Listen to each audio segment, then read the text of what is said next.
One of a Kind with Rob Van Dam is recorded in front of a live studio audience. What's up, guys? It's Dominic DeAngelo of OneTrueSportTV.com, SEScoops.com, that's the dirt sheet I write for, and I am here with Rob Van Dam. Rob, good to see you. Bam! Bam! Happy Yeah. 10, everybody. Happy. What up, Van Dam fam? Hope everybody is doing fantastic. Man, you can't As be being I fantastic. am.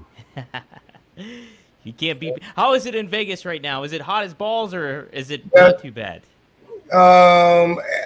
At this moment, it's a little bit more comfortable than other times of the day, but it's been pretty hot.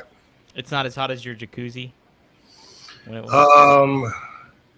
It's hotter than it's way hotter than the jacuzzi. Oh, okay. Jeez. Yeah. And my sauna is already at 100 degrees before I turn it on. So it'll get up to, if I'm in there like 15 minutes, it'll get up to 150 when it's hot outside. If I do it at 2, 3 in the morning, it only gets up to like 140. Holy cats, man, that's Pretty crazy. brutal. Pretty brutal. But one thing that's cool about it is the sun is really strong. Like I can go out in the yard and just soak up some vitamin D for like 10 minutes. If I got 10 minutes a day for a week, I'd be so tan. That's all you How need. about that, man? That's all you need, bro. That's all I need. Get that vitamin D, baby. Get that vitamin D, man. I need to get some of that. I can't wait to be in Vegas. I'm pumped. It'll be for Cauliflower Alley. Fonzie's gonna be there. It's gonna be quite the turnout. I'm pumped for it, Rob. So that should be a lot of fun. Dudley boy, Bubba told me that they're gonna go too. Nice. Are they getting a award that you know of? I didn't really look. They're at getting an award. Yeah. They're Nice. getting an award. Kurt Angle's getting an award. Sting is. Nice, Who else okay. is there? Yeah, there's somebody else too. It's gonna be a good turnout, Rob. It's gonna be It looks like they're strategically in a good way making their event bigger. You know, like it looks like go ahead and like cast out, pull some bigger stars in, you know, by giving them those awards and see if they'll come in. And if they do, see if they don't bring some people with them. That's good. Little folks. They set up good. like, so you guys set up merch tables and stuff. I've never been, so I don't know how it works or anything like that. It's like there's a room in the daytime. They call it the what do they call it? It's like the retro room or the throwback room. The word means that, but I don't remember what the word is right now. Nostalgia?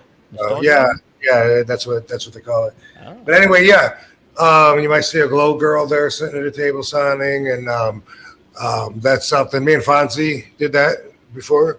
Yeah. And I won't be this year. I'll be coming to at least one, probably just one of the dinners, probably the last one.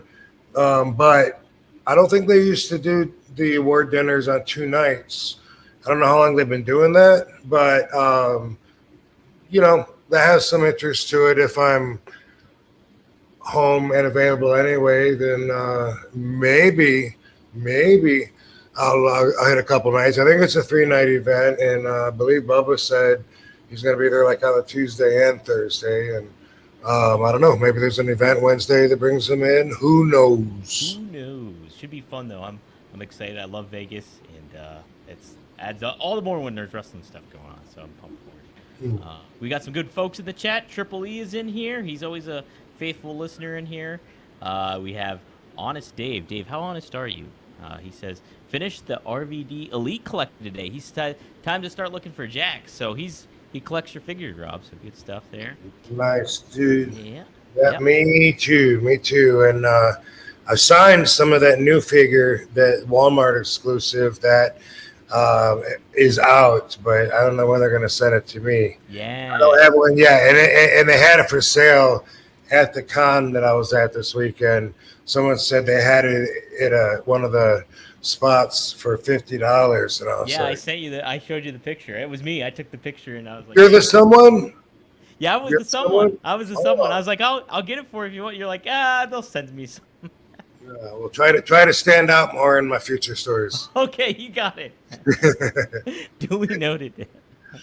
Um, let's see. SJ Good is in the house. Who else we got? Jem the Dawn, who's a regular. Good stuff. Eddie Prather, who's a member of One True Sport as well. And then we got Maddie Marijuana, who asked. Ooh, Voodoo Vic too. We got Maddie Marijuana asked. Already has some super chats in the till here. He says, "Morning from Molly Wop, Van Dam fam, 420." Maddie, tell us what time it is over there in Australia. And he said, SummerSlam was epic. Did Dom and RVD do any hot boxing at WWE? I did not. I did not. Rob, did you do anything? No, and also I did not attend SummerSlam. I left after we were there for WrestleCon Friday and Saturday. And the WrestleCon got done like at 3, and we had a flight. I think it was like 5:25 that left out. So, did you go to SummerSlam, Dom? I did, yeah. I was there for media stuff like that. So I was up in the press box, and it was a good show. The crowd was hot for it, pretty hot for it. So there was a lot of your colleagues there too in the press, not the press box, but they had a suite. Nash was there, Sergeant Slaughter was there. The Steiners, Sean Waltman, DDP, they were all up in the VIP kind of spot. So they were all maybe because they're already at WrestleCon. Maybe I don't know. Yeah, I think so, and I think they got like kind of like an invite and stuff. Did you also hear? This was interesting. Cody Rhodes brought up in the press conference that apparently WWE sent out like a mass text to all the roster members of pictures of the legends and little biographies of you guys, and said to give them the proper respect about it over the weekend if you run into them. So like they like gave them like a little educational thing about all you guys and filling them in on the details. So yeah, right? No, I don't know anything about that. Was that for just for the weekend? Was that I mean, was the message, hey, while you're out there doing media for everybody this weekend, put the legends over? Is that what it was? Or? I think that's what it was, Rob. I think it was something to that effect, because there was a lot of those. Everybody was out doing media, and I got to do some interviews and stuff like that. So maybe they like were just like, hey, these are the people that might be around or something like that, and then just told them to give everybody like certain props and respects if they run into them, or maybe if you're doing an interview or something. So. Well, let me ask you something, Dom. Yeah. Why do you suppose they would do that? I think, if I'm just guessing, this would be I think it's an aspect of like kind of showing goodwill in regards to the legends maybe moving forward, and also I'm sure it's a good PR kind of thing to do too, where the fans are like, hey, they are paying attention to the legends. They're not just like focusing on the modern product and stuff like that. So I think maybe it's a little bit of both. Is like, hey, let's reach out in goodwill and make sure people get the proper. And maybe it's kind of like a good kind of PR move to do too. That'd be kind of my guess. Same question for the chat room. Yeah, what do you guys think? Why do you think they did that? I don't see why they would give a fuck. I mean, it sounds like, I don't know how often they text or email or whatever all the roster a message. If they do that every day, okay, maybe it's just a little reminder, but it sounds like more like a setup for something that they would be doing with the legends in the future. But again, I don't know anything about it. I'm just hearing about it from you right now, which it strikes me as strange. And my first question that I ask myself is, why do you suppose, that they would be doing this? So they don't do it. I mean, usually there's a reason. I mean, there's always a reason. Our radiology tells us that. But when it comes to business and investing time and energy, it's usually an articulable reason. So I'm curious what that is. Well, here's the quote from Cody. So he said this during the press conference. He said, Cody said that getting them with Arn Anderson because Arn Anderson was there. They showed him a backstage and stuff like that, who was also at WrestleCon. He revealed an incredible gesture from WWE's top brass to make sure visiting legends all got respect that they deserve from young stars. So this is what Cody said. He said, this is an internal thing. It's inside baseball. If I get in trouble for sharing this, I apologize, but something that WWE did today that I thought was incredible. I've never seen this before. was all the wrestlers got a text. All of us. Byron, you got it, meaning Byron Saxon. We all got it about the legends that were going to be here tonight. Okay, so right there, it's about the legends that were going to be there that night. That were in attendance. So, Okay. and then let me see if he said anything else. He said, "Hey, the legends will be here tonight. Go say hello. Go say thank you." So that was what it was. There was a one-sheeter with each of their pictures and a biography because we got a lot of young guys. Tiffany Stratton, for example, they may not know everybody, probably does, but just the idea that the legends are going to be treated the way that here as WWE's entered its greatest era ever. Really, hats off to Chris. And then he names a bunch of people for doing it. He said, "I thought it was a really brilliant thing." So that's what it was, Rob. Gotcha. So there we go. Yeah, but pretty interesting. But there was a lot. There was a lot of legends there at WrestleCon for sure. Any familiar faces that you haven't seen in a while that you got to run At into? WrestleCon or WrestleCon. SummerSlam or both? Or both. Yeah, WrestleCon or SummerSlam that you ran into. I wonder why they invited all those legends to SummerSlam to sit and watch. I mean, did they do some pre-tapes with them? Yes, they did. They did some of that stuff. I know. At least with maybe they're gonna include some more legends in their overall product moving forward. I don't know. You know, like I kind of expect that they would, just because all of the platforms that show all of our matches throughout the ages make it timeless. Yeah. So for that fact, I'm surprised they don't have some of us active in some way, because we're still current stars to the people that are watching that stuff. Absolutely. And it's like, you look at what you're doing in AEW and what you've shown there, and then you look at like even what the Hardys have been doing, like AEW now in TNA, is like, dude, there's a lot of you guys that can still go and still do your thing, and it's like, why not incorporate a lot of you guys into the modern product? And it just elevates everybody involved with it too, I think. So, and yeah, it just makes the product better, I think. So, yeah, pretty interesting. We did get a super chat here, $5. Game Legend. These are always tough ones for wrestlers, I know, but salute RVD and Dom. What's the greatest match you ever had in your legendary career? That's a tough question, Rob. It's I'm sure you get that one a lot. Of course I do. Not necessarily phrased that way. So that does offer me a chance to maybe look at it from a different perspective, because what bias will I use to call a match the greatest? I guess, it's got to be the same one as always. The match that I had with Cena was for everything. So because of that, the match itself was amazing. Cena's a great wrestler.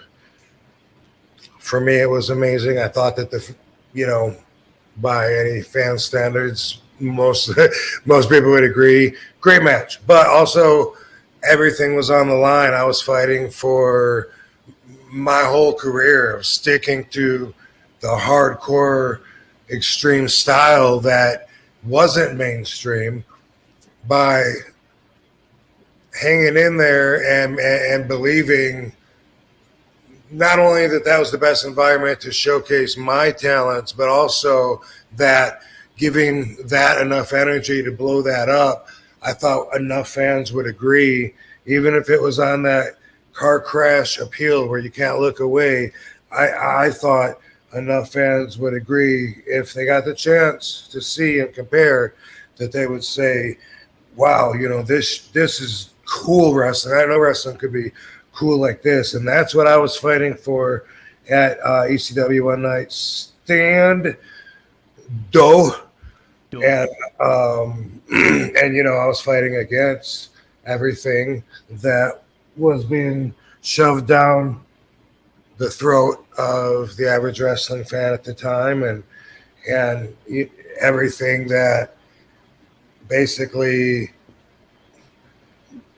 we felt like we could do without. Right. I think, Rob, you make a cool point too, because it's like, obviously in ECW you have so many memorable matches, and you could easily name one of those. But if you factor in the fact of your journey that you got to from there and what all that stuff you did in ECW, and then even going to WWE, and then eventually having this kind of those worlds collide in a lot of ways at One Night Stand against the top star in John Cena at the time, and then you beating him and being the double champ, and like in Hammerstein Ballroom in that environment with a partner like Cena who embraced that kind of role of being so abrasive that night. So I think all that together, it's probably like the right one to say, I would think. Not that there is a right one to say, but right? Right. Yeah. Hey guys, what do you think is the number one most valuable thing in pro wrestling? From a storyline perspective, have to be world titles, right?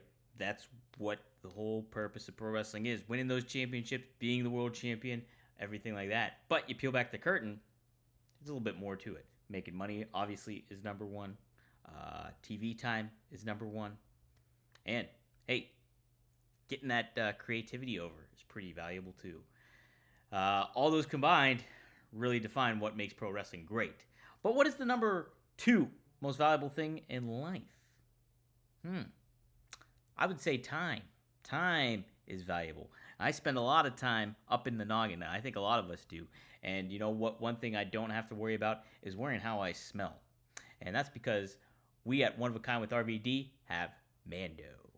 Mando is such a great deodorant. And they have different products that you can do too, that you can go to and check out.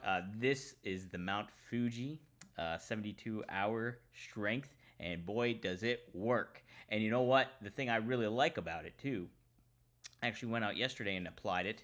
And it's not overpowering. You know, you have certain deodorants, you have certain sprays, you have other things that really kind of, knock somebody out. You walk into a club and you're like, holy crap, somebody's got to lighten up on the deodorant, on the cologne, everything like that. But Mando is very undertoned and has a great smell. The Mount Fuji is the one I have.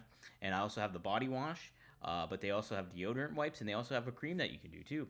So you can go to shopmando.com and use promo code RVD to get $5 off.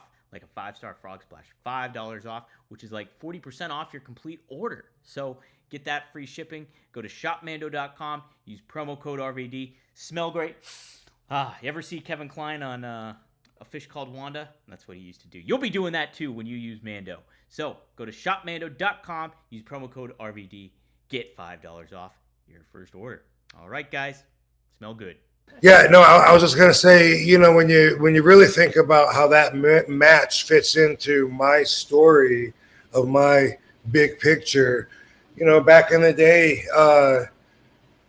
when I first joined ECW, I was getting offers from the other companies, you know, back in 96, 97, and I wanted to stick with ECW because I really felt like, man, this has a chance to go big time. If enough people saw it, it could be up there, you know, competing with the other brands. I really believed that. 96, 97. And then you come to 2001, you know, when the company, 2001, when the company's sinking or swimming, you know, it's at that stage where Paul's telling us that there's a really good chance we're going to end up on a big network TV, you know. I have a meeting with Barry Diller on Tuesday. It's either going to be Fox or maybe CBS. Well, during that time, you know, a lot of the boys were jumping ship and they were going to here or here, getting bigger contracts. And again, I stuck with it. I thought, man, I love this extreme world. I just want to put all my energy in here. I want this to blow up. It can be one of the big brands. And I really believe that. Stuck with it until, boom, it finally went down. Fast forward, well, not even in 2001, you know, coming into WWE again, I come in as an outsider representing ECW. So in a way, I'm seeing part of my dream come true right there. I'm like, wait, ECW is being acknowledged on the big platform on Monday Night Raw, on their TV, to their fans, to the whole world. Now there's no denying ECW. It's going to give everybody a chance. Even though we're already closed, it's a little too late. Or is it? Because now You go to 2005, 2006, Yeah, 2005, 2006. 2005 actually, because I was out with my knee. Yeah, for the first one. So anyway, here I am. After talking to Vince and pitching this to him and staying on him and helping manifest this thought, here I am. ECW is gonna in the next year, I guess. But the pay-per-view. But I'm talking. We brought it back as a brand. Here it is on ECW stage on its own TV slot. ECW is back and is backed by the big company, and now we get a chance, for everyone to see us. And so that was always what I believed in.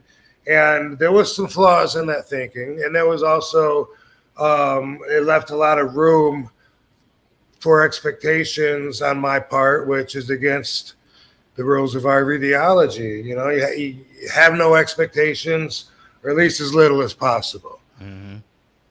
I really thought they were going to get behind us more. I thought that we were going to get treated as if we were another brand with an advertising budget in nice buildings and, have our wrestlers on the side of trucks, everything. But instead, it was none of that.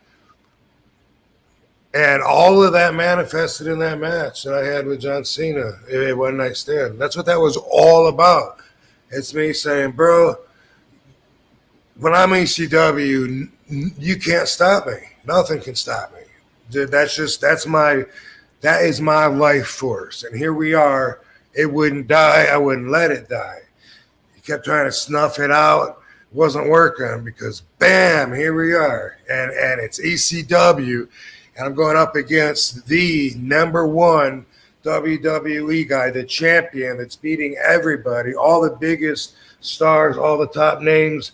And it's for the respect and for the integrity, for the chance of insult at ECW if I don't win. So because of all of that, you just can't ever outdo that moment in my career. Yeah, it just speaks to a lot of what was going on at the time, and then the journey that you've been through, and ECW as a company in a whole too, and what that meant to the ardent fans at the time too, where it's just like, hey, a lot of them were disenchanted at the time with WWE, and because they just figured that they weren't being listened to, and obviously Cena had such a marketing experience or background to him that he was so marketable and selling merch and things like that. So Vince really strapped the rocket to him, as it was said, and it's just, fans wanted something different and something that they were familiar with, and they got RVD winning that title and stuff like that. So yeah, it's very exciting. 2.5, 3 weeks, whatever it was. Yeah, I believe that I was the champion. I believe it. Shadow kind of follows up, mentioned something about what are your favorite memories of that 2001 invasion? Was there something else significant that maybe you haven't mentioned before? But dude, I'll just say right out though, I mean, you showing up with the invasion, that was like the cherry on the top of it all, because it's like RVD, and you from the crowd reaction, it was like, bam, fucking RVD's here, and you were like basically the baby face of that heel group in a lot of ways because people were digging you so much. And I wasn't surprised. That's how the wrestling fans were treating me on smaller and bigger shows. So I didn't expect it to change. It's not a whole group of different people, although I think Vince always thought it was. Mm-hmm. I don't believe that. But anyway, what stands out in my mind was I felt like I had sold out. And I was going to WWE against a lot of my former principles. When you travel down the road of life, you're looking at everything from a different angle, so your perspective has to change. Mm-hmm. Otherwise, you're not growing. And anyway, if I wanted to be a TV wrestler in the United States, I say that because Japan at that time was still an option. There was WWE, and that was it. He'd bought all the competition. There wasn't anything else career-wise to consider, and I knew that all I had to do was say, okay, I'm ready to have the conversation, and that's what I did. And I called Paul and told him, and then I had to meet with JR because I had a reputation for being hard to get along with. Because when I had done the invasion angle in '97 with WWE, when I wrestled a very young Jeff Hardy, and then they started teaming me and Jerry Lawler up, I ended up calling it quits one night, pulling the plug on the whole project, and pulling the boys out. And, you know, there's, of course, a big story to that if you haven't heard it. But because of that, and I left on a TV day before our show started, I had a reputation. I had talked with JR. He thought I was cool. We got along good. I ended up getting hired. I got a starting date. I'm going to Atlanta for my first day, and I'm thinking, man, you know, what are they going to do? Because they had always, in my eyes, erased the history of somebody's careers just to replace it with a stupid gimmick that may or may not work. And then, you know, if it doesn't work, maybe they'll repackage them. Otherwise, they just get rid of them and we'll try another guy. And that was my feelings about WWE. I didn't know what they were going to do with me. You know, you hear some of the guys now that I won't name have in their, they want it in their contract, like I'll hold the belt for this many months or whatever. Well, for me, it was always a lot more of a shoot than that. I thought, you know, and this is the way that stubborn Sabu, you know, would teach onto me that you should deserve the belt or else not get it. You should be the guy, you know, that everyone wants to see, the hardest workers standing out, you know, the one that's drawing the money. Boom, they should make you the champion. They should have to make you the champion because they got no choice. Well, I still was in that frame of thought. And I don't have, you know, necessarily have to change because, you know, look at me now. What am I going to do? You know, I'm not trying to adjust anything. But anyway, what I remember was, okay, here I go, Atlanta. I'm going to go to the arena, see what they got in store for me, what silly character they're gonna call me or outfit they're gonna want to put on me or whatever. And then I heard Rob, and I looked, Tommy Dreamer. I was totally, you know, I love Tommy. Yeah. So it was awesome. What are you doing here? And he threw me a shirt. And I looked at it, it said ECW. And then I learned that I was there to represent ECW, not erase my entire career, but actually add depth to the legacy, actually continue the story and use that momentum of everything that I'd done, all of my efforts and energy up to that point was going to continue forward with here, which is a dream come true and something I didn't even expect. So that's one of the best memories. I didn't know I was coming in to represent the invasion in ECW. So there's that. And I remember, you know, meeting a lot of the WCW guys or power plant guys that were supposedly up and coming and how competitive they were with each other. Guys from Ohio Valley that were all of a sudden in the company, taking up space on the card, bumping into each other. And there was still room for some guys that weren't that good back then in the business. And they would push them too, have them squash everybody for a few months. And then they're like, oh, he stinks. Yeah, he's not going to get any better. Let's get rid of him. And it's like, hey, thanks. You know, we're wiping debris off of us in the background. Like, I appreciate it, man. That's way to treat us. But I always felt that you have such a different perspective when you're in that competitive spirit and when what you do or they have you do on a nightly basis directly affects the money that you're making. Yeah, absolutely. You know, that's another thing to factor in for sure. It's oh my God. I remember Awesome. I remember Jindrak and of course Stasiak and Palumbo and Who else was there? Just Incredible was there. Rhino. Rhino. Spike, Um, was Spike there at that point, or did he show up later on? Spike Dudley. Not sure. I'm not sure. I know Booker came in Yeah, Booker before was me, but with that whole invasion. Yeah, absolutely. And then Buff Bagwell was there for like one show, and that was it. But trying to think. The Book wasn't part of the alliance, was he? Like he came in when they bought WCW, but I don't feel like he was.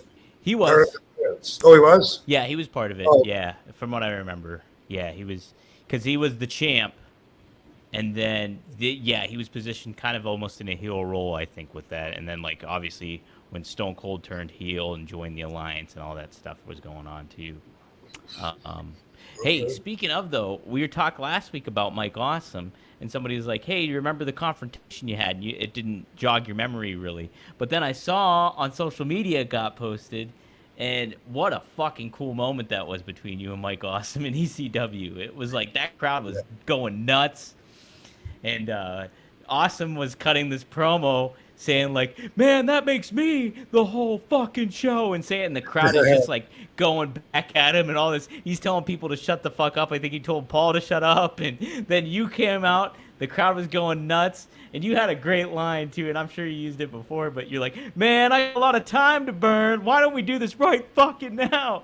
And then you guys tease that you're gonna do it, and like that crowd is so. It was such a cool moment though, Rob. It was awesome to see. Yeah. I saw that when he shared it, and he actually said, "This is the thing I was talking about on the show today," and but I watch Instagram almost all the time with the volume down, and so I felt the energy, but I wanted to go back when I wasn't in bed at night and listen to it. I didn't do that yet, but well, I'll send it to you again if you need it. Because I was great. I clipped it up and I put it on our YouTube too, which is for the little compilation stuff. So there's little quotes in there too. I didn't remember that. Yeah. Well, that's the thing too, is I did with Fonzie yesterday, and like we were talking about Giant Gonzalez and like his time at WWE, like when he started and helping him out there. And then somebody brought up in the chat, like they were like, "Hey, do you remember the steel cage match that you refereed between Shawn Michaels and Bret Hart?" And he's like, "Nope, not at all." Don't remember it. But because you guys have been part of so much different shit, it's crazy to keep track of all that thing. Yeah, I mean, if you really think about it, I'm surprised at what we do remember because it's really rare that we forget. I think like a specific match, and mostly we. Well, I don't even know if that's true. Don't test me. I won't test you. My memory's like dog shit, so I'm lucky I can remember. But all the house shows and stuff, I wouldn't remember. You know, TVs stand out a little bit more because maybe we've seen them, like we actually watched ourselves in that. Because like if you did TV Monday Night Raw, usually Tuesday at SmackDown when you're in catering.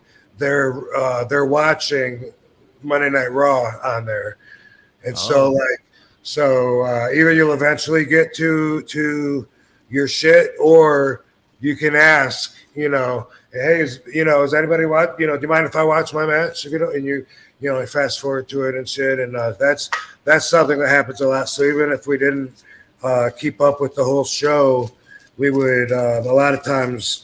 That's how talent would and then once you've seen the match, then you're gonna remember it a lot more obviously than like a house show match that wasn't recorded to the best of your knowledge. Right, yeah. And plus you're going from town to town and all that stuff and trying to keep track of all that's gotta be a little tough. This episode is sponsored by Blue Chew. Let's talk about sex, guys. Remember the days when you were always ready to go? Now you can increase your performance and get the extra confidence in bed. Listen up. BlueChew.com. Blue Chew is a unique online service that delivers the same active ingredients as Viagra, Cialis, and Levitra, but in chewable tablets and at a fraction of the cost. You can take them anytime, day or night. so you can plan ahead or be ready whenever an opportunity arises. The process is simple. Sign up at BlueChew.com, consult with one of their licensed medical providers, and once you're approved, you receive prescription within days. The best part, it's all done online, so no visits to the doctor's office, no awkward conversations, and no waiting in the line at the pharmacy. Blue Chew tablets are made in the USA and prepared and shipped direct to your door in a discreet package. They always say first impressions are important. What about lasting impressions? Blue Chew wants to help you have better sex. Discover your options at BlueChew.com. Chew it and do it. And we've got a special deal for our listeners. Try Blue Chew free when you use our promo code RVD at checkout. Just pay $5 shipping. That's BlueChew.com, promo code RVD to receive your first month free. Visit Blue Chew for more details and important safety information. And we, RVD and I, thank Blue Chew for sponsoring the podcast. Hey, here's a question. This is just a random one here, but BXR 9000, he says, is RVD or Booker older? Do you know who's older between the two of you? You or Booker? I do. Oh, okay. Between me and Booker? Between you and Booker, yep. Yeah, he has between 4 and 6 years on me. Oh, okay. And you guys can still go. Still look like you're 20 years ago.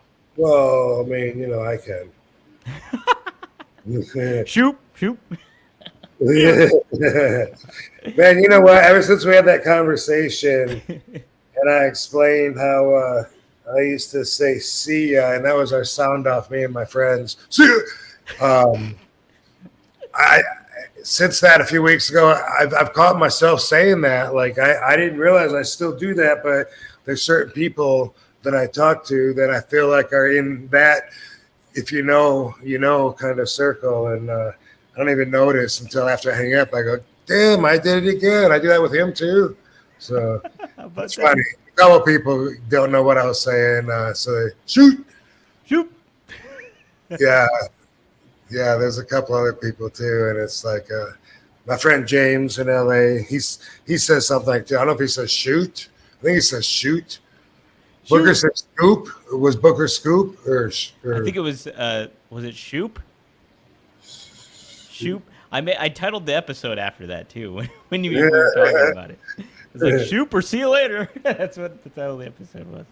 Yeah, I guess. Yeah, I don't know. Sometimes it's when there's a little awkward, like all right, cool, man. All right, I'll talk later. All right, Shoop. Shoop.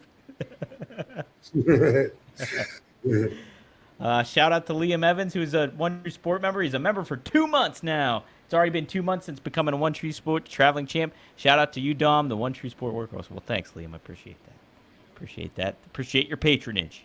Guys, if you want to be a member, you can go to OneTreeSportTV.com or hit the join button below if you're on the channel.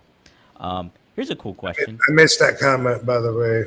Was that a paid comment? I should have paid attention. No, it was just a member comment. It's all. Liam Evans was just celebrating 2 months as a member. So, Liam, if you have a question, feel free to ask it too. By the way, we'll get to it.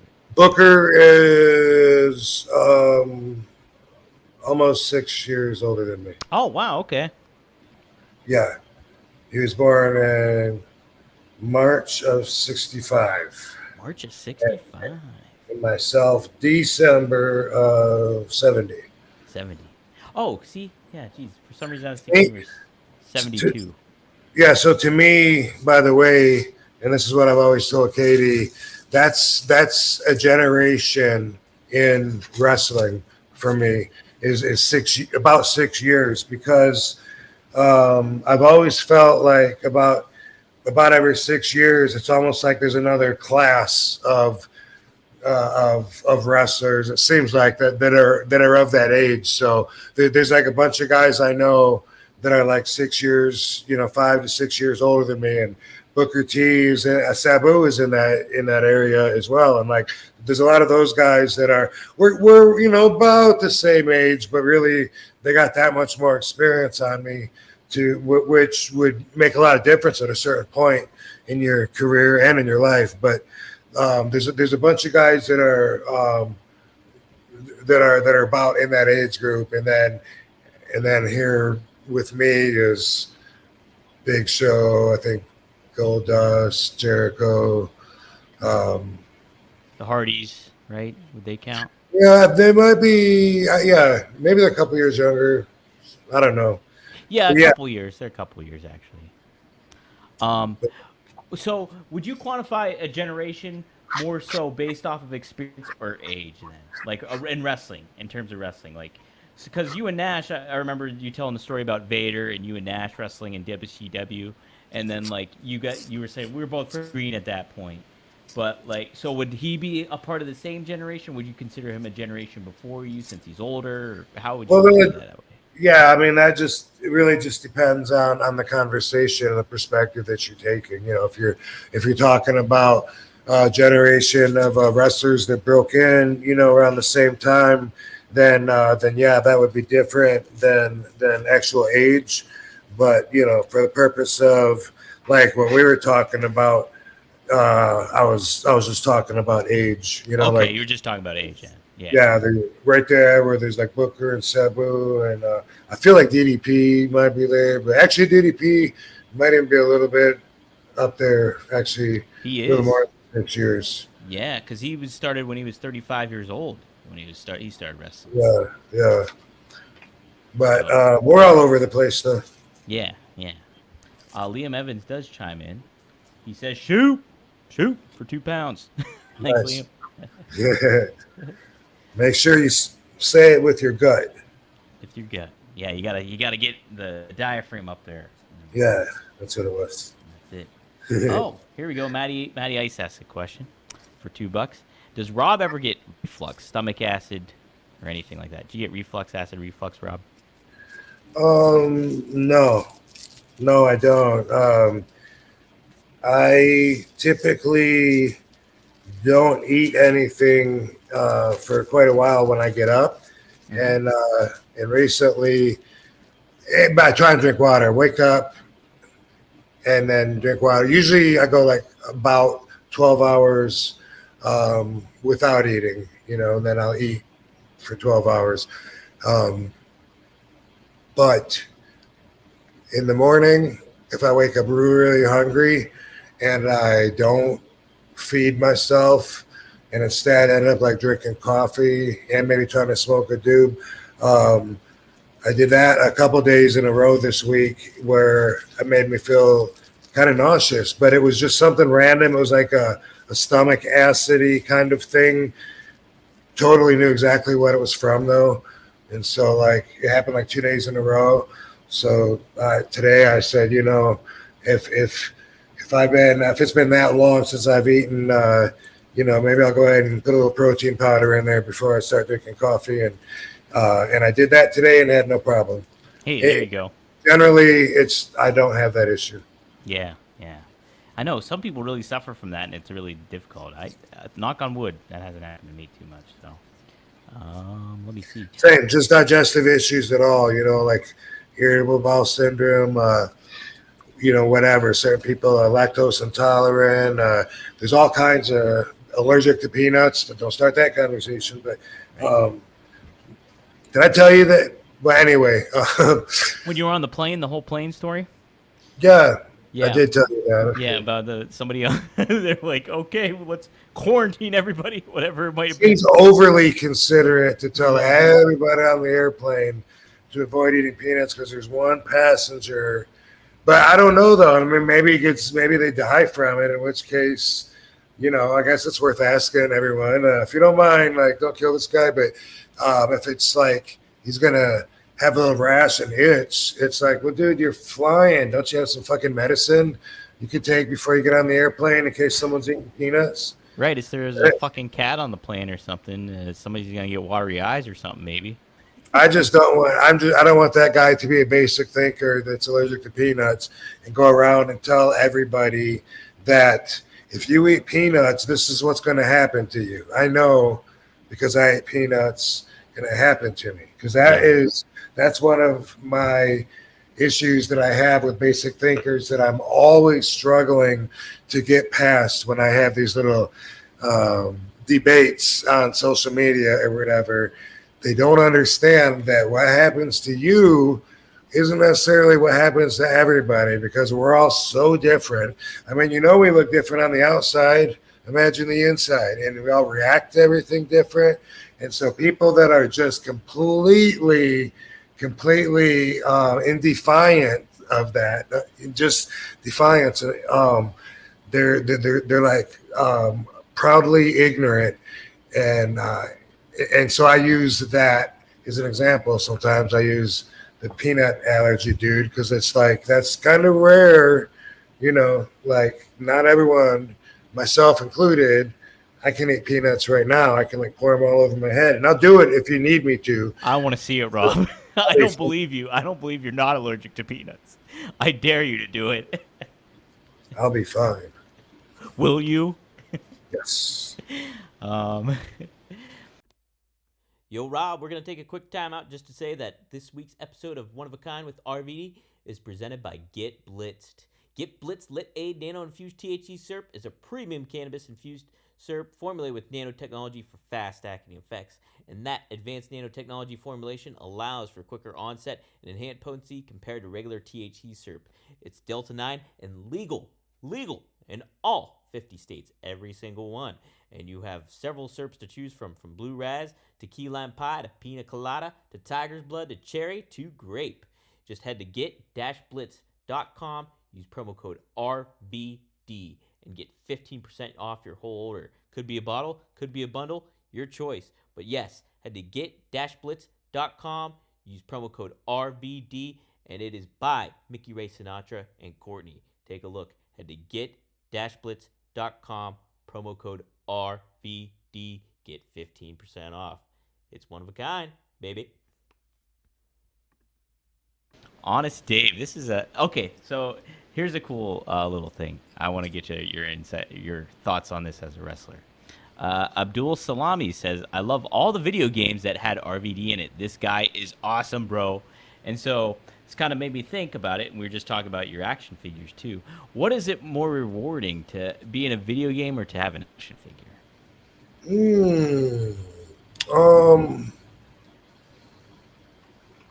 I think that's a pretty good question. I'm not really sure how to put one up against the other. I guess what I can say is that I personally don't play any of the video games. Mm-hmm. And I grew up a big fan of video games as a kid, but as an adult, I don't play them. And so all the games that I've been in, the WWE, that Acclaim or whoever has given to me, I still have all those, and I have boxes of them, and they're like still wrapped in plastic, and it means a lot to me that I'm in them. But the action figures I don't have hidden in a box in the closet somewhere. I have those out on the wall. I'm proud of that. I think that's really cool. And I think that translates more if someone, I don't know, say someone doesn't know who I am. I'm sitting next to some weird old person on the airplane and they say, are you famous? I think if I said, well, I've been in 25 different video games, I think that would be confusing because I don't even know what that means. Yeah. Mm-hmm. But if I say, well, I've had 100 different action figures made of me, I think that's like impressive sounding. Like, what? So you're a toy model? But so I guess, that they're both super cool, but I get, just for me personally, I think, I'm an action figure kind of person, I guess. So I would say that. I think that would be because it's tangible. You know what I mean? It's like this is something true. You can hold and see. But here's an interesting, different look at it. So the reason I brought that up is because Honest Dave in the chat said this, Rob. He says, SmackDown versus Raw 2007 was the first time I ever even heard of RVD. So he got introduced to you via video game. So that's kind of neat to think about. That is cool. Mm-hmm. Yeah, so that is cool. And it's like that's rewarding in a way, to step outside of the bounds of wrestling. And I've had that before where people said that they knew who I was because they had played me in that same game. Everyone says that I had the best moves in the game and whatever, SmackDown versus Raw. And so that's really cool. It's like I remember when something, I think it was Wrong Side of Town, like shortly after that was playing on one of the movie channels, one of the more common ones. And I remember walking into a Hooters and a girl was like, and she was like, wait, I know who you are. And I'm thinking, oh, cool, you know, she watches wrestling. And she was like, I just watched your movie last night. And then I was like, wait, maybe she thinks I'm Jean-Claude. That does happen sometimes. Yeah. And I was like, oh, yeah, which one? And then she was like, they kidnapped your daughter and you had to rescue. I was like, oh, shit, okay. Now I'm a huge star. I'm a movie star now. Yeah. What was I gonna say too? That was some. But oh yeah, dude. I also SmackDown. What was it? Here Comes the Pain. 2001 it was. So I think it was your first WWE game you might have been in. Maybe your second one. But you were my go-to guy. You had the fucking best move sets in there. We would have matches. Me, and my two brothers. We do triple threat ladder matches. One was the Undertaker. I think somebody else was Booker T. And you were my go-to guy on that one. So I could speak for your video game talents as well, Rob.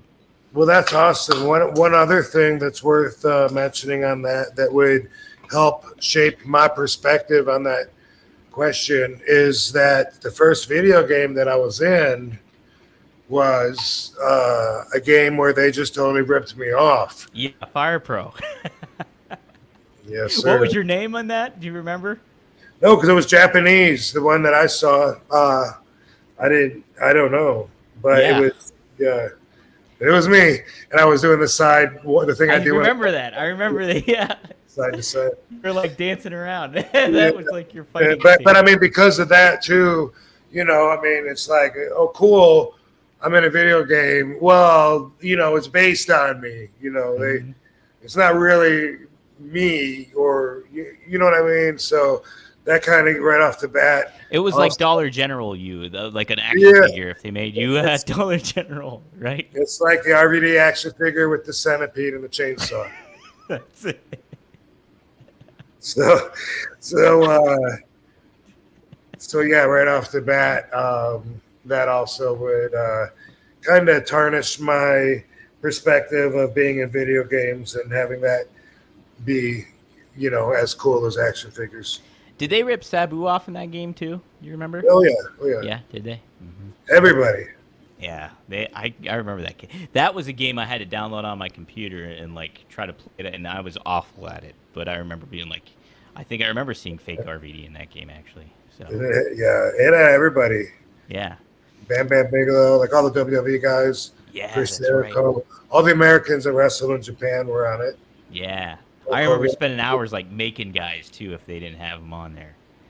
Yeah. That's where I get confused. Like when I'm on Instagram or it's usually Instagram or X, sometimes I'll see pictures of me, a video game of me, and I'm like, oh cool, and I like the comment. I usually like everything anyway, real quick, which gets me in trouble, by the way. I bet it does, people. Back to that. But and then sometimes afterwards, and then I'm like, wait, like, is that? And I look at it. Sometimes it'll say you can download it at WWE 2024K, whatever the hell it is. And then I figure in my mind that tells me, okay, I guess that one's legit. And then other times, I'm pretty sure I'm looking at things that fans made, because fans will say, what do you think? That, and then everyone gives them critiques. Man, that looks awesome. I can't wait to see when you're done with his hair and shit like that. And then I'm like, wait, are they ripping me off, or is that cool? Should I be honored, or are they selling these, or is it something that you can do on a WWE game? I'm really confused. I don't know. So I know in the recent set of years, you could actually go in, like, so they have like you in the game basically, but then I think in the creation suite, they're able to make a different version of you, or maybe even edit you. So like they can change your attire, or at least pick your whatever, you know, skin, quote unquote, I guess, to not sound too creepy. But then it's just like, then they make you basically. So I think that might be something that to do. But people are really like into it. They're really, really good at making stuff. I know. I know there's a couple accounts on there that they go really in depth with wrestlers, and it's pretty impressive. So, I think we talked about this recently, but I had never thought of the video game character images of me in the same way that I do the action figures. I did in the realm of, it's a third party. I'm licensing my brand, and that's a royalty. That's how that works. Those are licensees. But in the way that the people at Jax told me that they loved me and they loved Rey Mysterio because we had so many different outfits. It always gave them chances to make new figures of me. I never thought of the video games in that respect, but then recently somebody put that idea in my head. I don't remember if it was a video game maker or what, but they were saying that same thing, that it was that it had a lot of value, that they were able to. I don't know if they put me in more games. That's what I thought they were saying, but I don't know if I'm in more games. Yeah, I know you're in probably like their the new that they do that card game or whatever, and then they do like that Champions mobile game. I think you're in both of those, and then obviously you're in the new game too, the 2024. I know you're in that one. But no, it was always cool to get your action figures because I remember being like, oh, they gave him a new attire, and oh, he's got a new face. I was like, that's a cool looking figure. I remember getting the skull or the crossbow, the blood and bones one from Jax, and I was like, that's an awesome fucking figure and stuff. So, yeah, they made some good figures of you, Rob. It's a pretty cool thing to collect. I've always collected different shit, like my whole life, as long as I can remember. Yeah. You were a big comic collector back in the day with Ghost Rider and stuff. I was, yeah. Mm-hmm. Hen gave us $50, Rob, just to say, Rob, Hen. Yeah. John, is that John Hannigan? Ooh, is it? Appreciate it, John. Oh, RVD just wanted you to know you're the greatest wrestler who has ever lived. Seen you a few times live, and just wanted to thank you for a once-in-a-lifetime experience. How about that, Hen? Thank you. Appreciate the hell out of that, Hen. Yeah, that's awesome, brother. Awesome. Yeah. If you have a question, feel free to drop it. You don't have to pay again. If you have a question, I'll keep my eyes peeled for you. Guys, speaking of which, if you do have a question and you enter it in a super chat, you will be entered to win a tracksuit that Fonzie is giving away. So what? Yes, an Cool. ECW tracksuit. So he's been doing. We did that last night. We had anybody that entered the super chat, and then on that particular episode, we also did a giveaway. Whoever was in there, Liam Evans actually won it. He won an autographed 8x10 that Fonzie will send to him. So we're going to do some giveaways here, too, because we got Rob to sign a couple of things while we were at WrestleCon. So be sure to get some giveaways here going, too, for everybody on the podcast and on the channel and stuff. Let's see. Oh, Rob, it is actually 14 years ago today is when you took on Sabu at Hard Justice in TNA in 2010. You guys had that match in the main event. I guess it was apparently Jerry Lynn who was supposed to do it with you in the main event, but he hurt his back. And so then it ended. That's why, at least what it said. But what were your memories of wrestling Sabu during that time, 2010 Hardcore Justice? He was bald. He was bald, right? Yeah. Yeah, he was bald. And he was losing his hair and then just decided to shave it all, and he gave it to some girl, like a cancer patient that needed hair. Oh, really? That's awesome.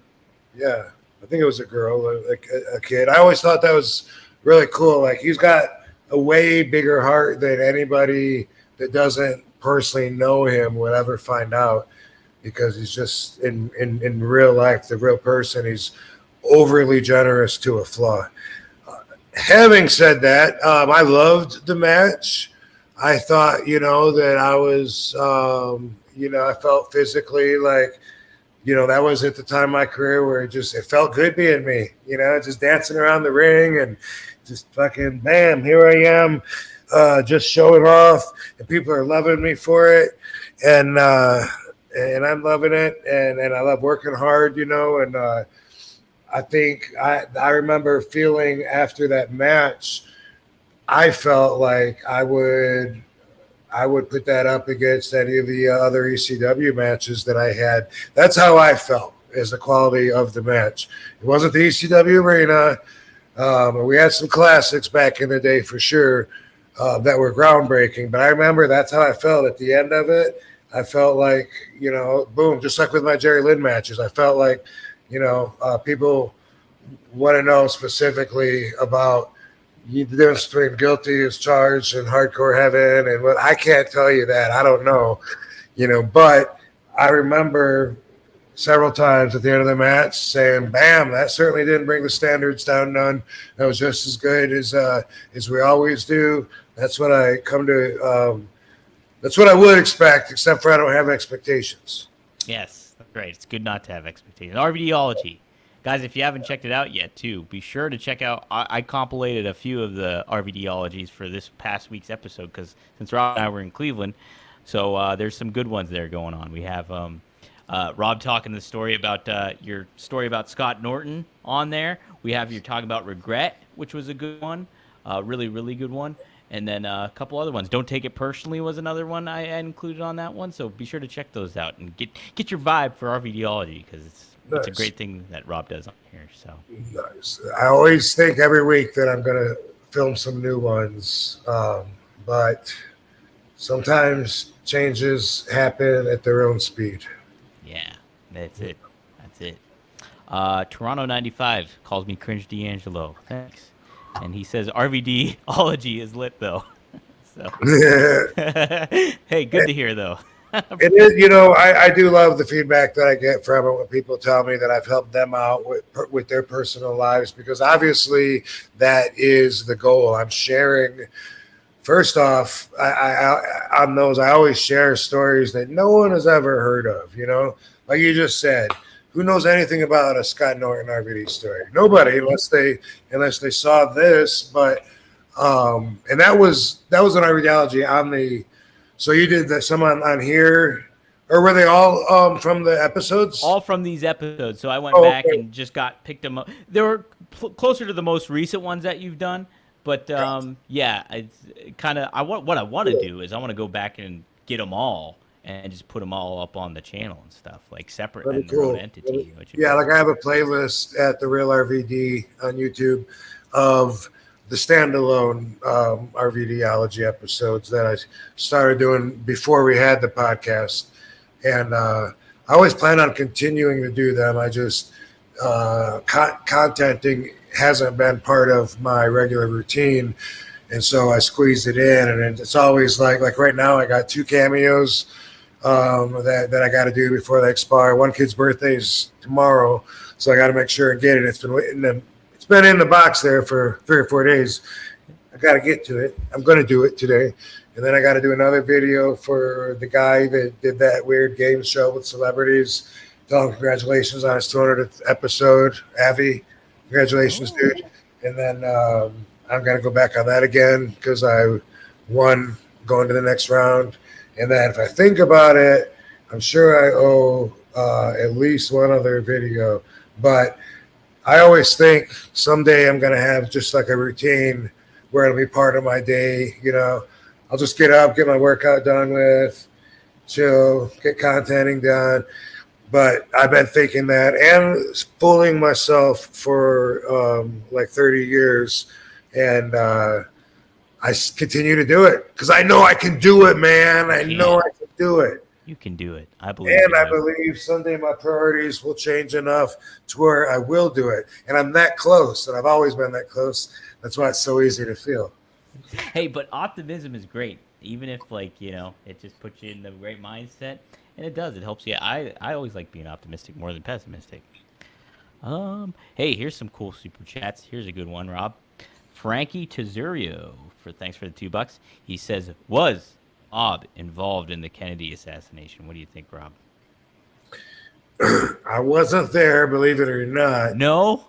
No, but it was only 7 years before I was born.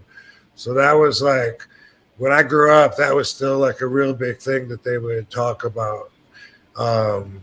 In fact, they didn't do the Warren Commission, I don't think, until I know they revisited the Warren Commission in the 70s, which was the investigation into who killed JFK, but that was a thing that everybody, not only who killed JFK, but where were you when you found out JFK got shot? That was like a huge part of my childhood. And yes, the mob was definitely involved. And you know, it was a smaller world back then, not only population wise, which is true, but I've often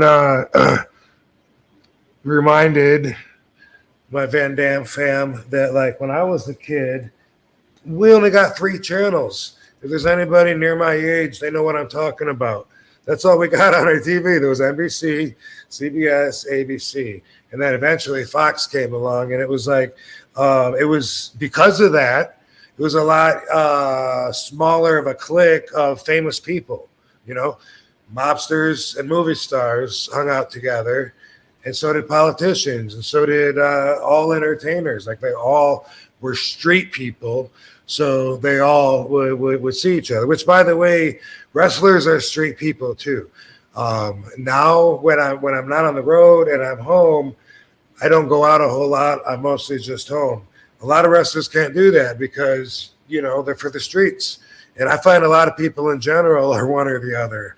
You know, like some of our friends that we know, like, they go out all the time, like, and you know, maybe every night, or they work in the clubs and they go out afterwards and whatever. But it's really like 2 different lives. If you're a street person and if you're a home person.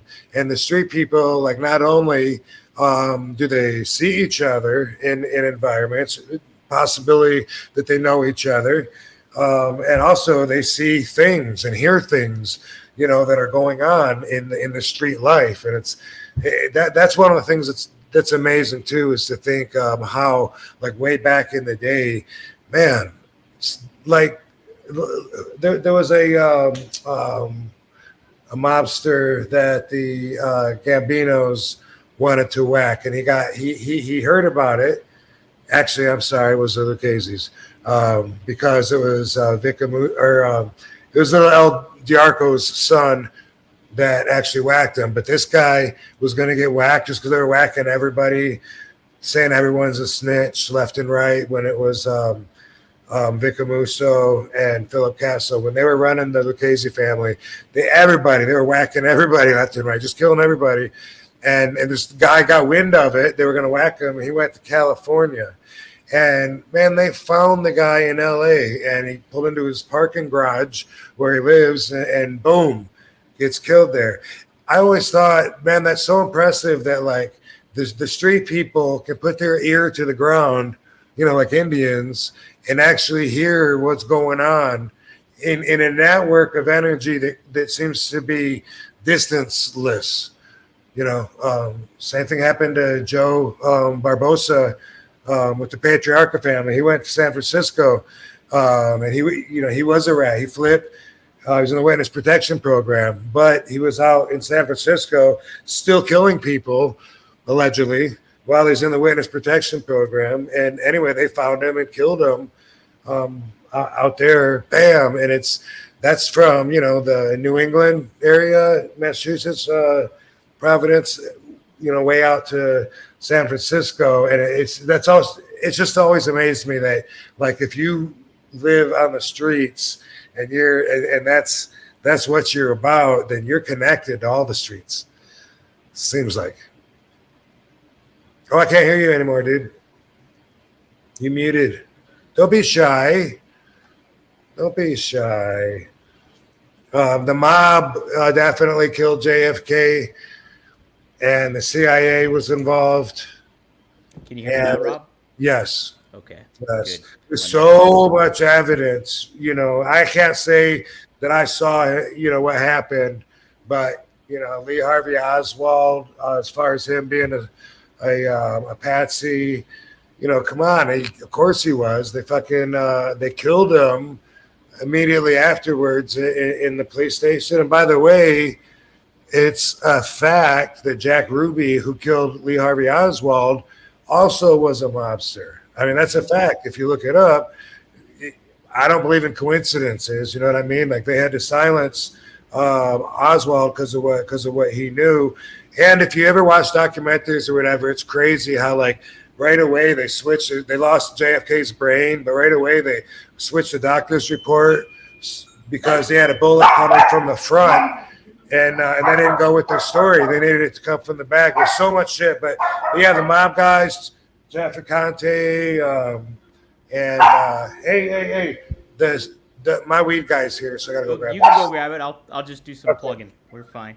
What's up, guys? Just wanted to take a little pause to talk to you about Via. Now, Via is such a cool kind of sponsor to have, especially for our RVD podcast, because it's got all the kind of relaxing or focus stuff that you kind of need when it comes to like giving you a little bit of boost of energy, or hey, a little bit of time to chill out and take it easy. Via comes in different kind of gummies and stuff like that. My personal favorite right now is the Flow State. The Flow State is very good. It's got lion's mane in there, which I've been a big proponent of recently, and it's just CBD and really, really good stuff. It kind of gets me right in the zone too, whether I'm doing the podcast or whether I'm doing some other extra work when it comes to the pro wrestling business. So covering the news and what have you. So very much like Via. It's such a cool packaging. There's so many different ones that they have in here. I'm looking at my box right now. They got High Love, Cloud 9, Dreams, Revive, Elevate, and Zen in it. It kind of tailors to what you are kind of looking for when it comes to like, hey, this is something I kind of want to get into and take a look and see what it does for me. And so far, I'm very pleased with the results. And yeah, my go-to though right now, the Flow State, baby. So give it a try. Use promo code RVD and check out Via. It's a great product. We're happy to have them as a sponsor on the podcast. Okay. Yeah. Hey guys. Yes, let's talk a little bit about One True Sports. If you guys like what you're seeing, Rob and I do this weekly, but we have, he's part of the network, OneTrueSportTV.com. You might be tuning into that channel right now. You can join and become a member. You can sign up on the $7.99 tier. That'll get you some audio early, the audio feeds early, and some of the content early behind YouTube.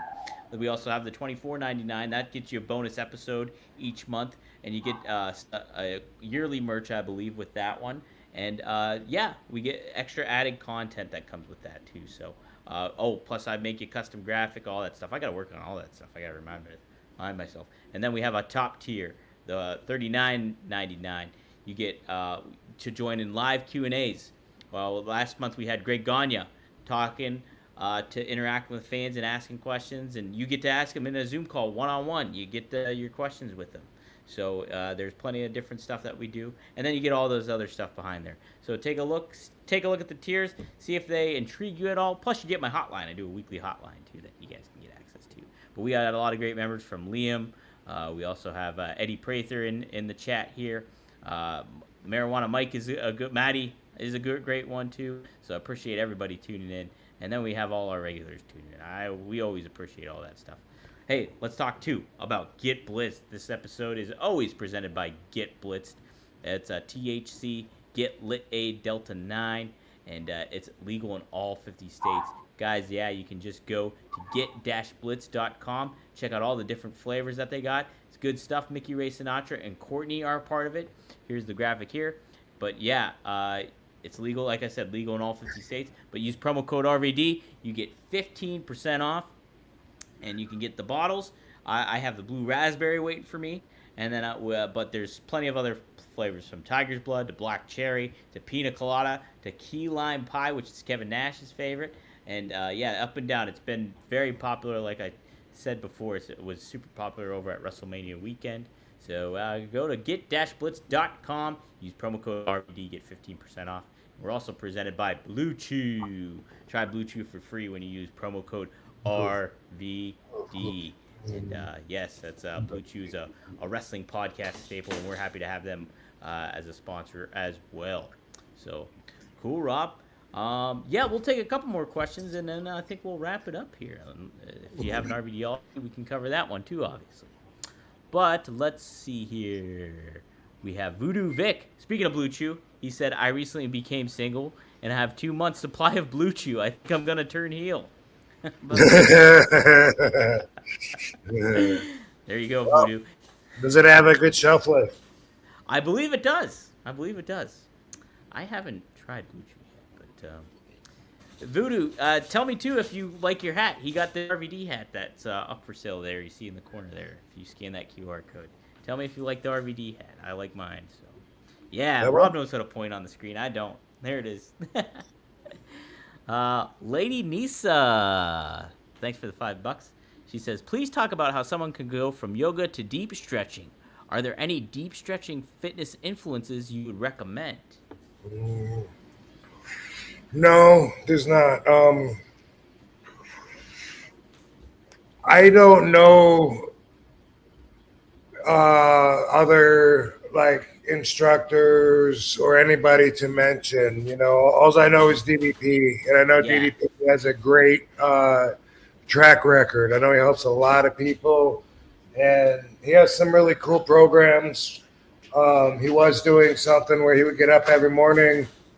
I don't know if he's still doing this or not. Probably knowing him, and he would do a session live on his app, so everyone everywhere could do it with him, and he would do that a couple times a day. And but outside of that, I don't know, because I didn't do a lot of studying. A lot of my studying, almost all of it, was internal, so it was just me. I learned a little bit about stretching in like health and fitness class and in gym class, things like that. Followed up with it. I learned that when you're building muscle, you're creating a hypertrophy situation, so your muscle fibers will swell, and that, because they're bigger, they'll take up more space within your joints. And so I was told that I need to stretch to counter that. Otherwise, I'll lose flexibility as I pack on muscle. I learned that way back in high school. It became very important to me. And I just always stretched. When I got into martial arts, that was a big part of what they do. And, I wanted to be able to do the splits. So I had that desire, and that made me want to work at it. I always taught myself in the same way that I taught myself gymnastics. I couldn't tell you anything about gymnastics because I taught myself how to do flips on a trampoline and on a diving board. And then eventually I saw this little girl do it first off of a fence post.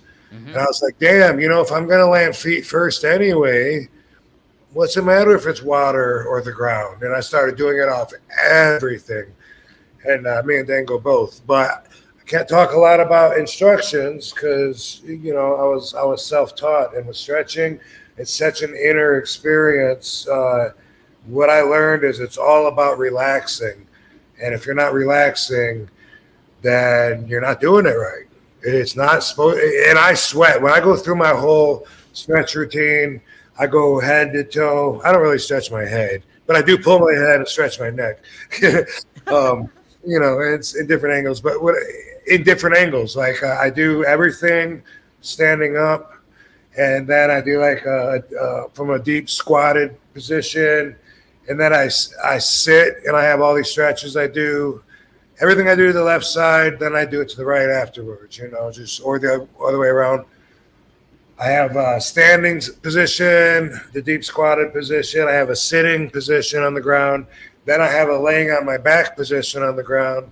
Then I have a split position on the ground, which that one's kind of limited. I just kind of touch, my toes and reach forward and kind of get up over it and stuff. And then I have a face down, ass up position where I'm on my stomach, on my chest, on the ground, stretching.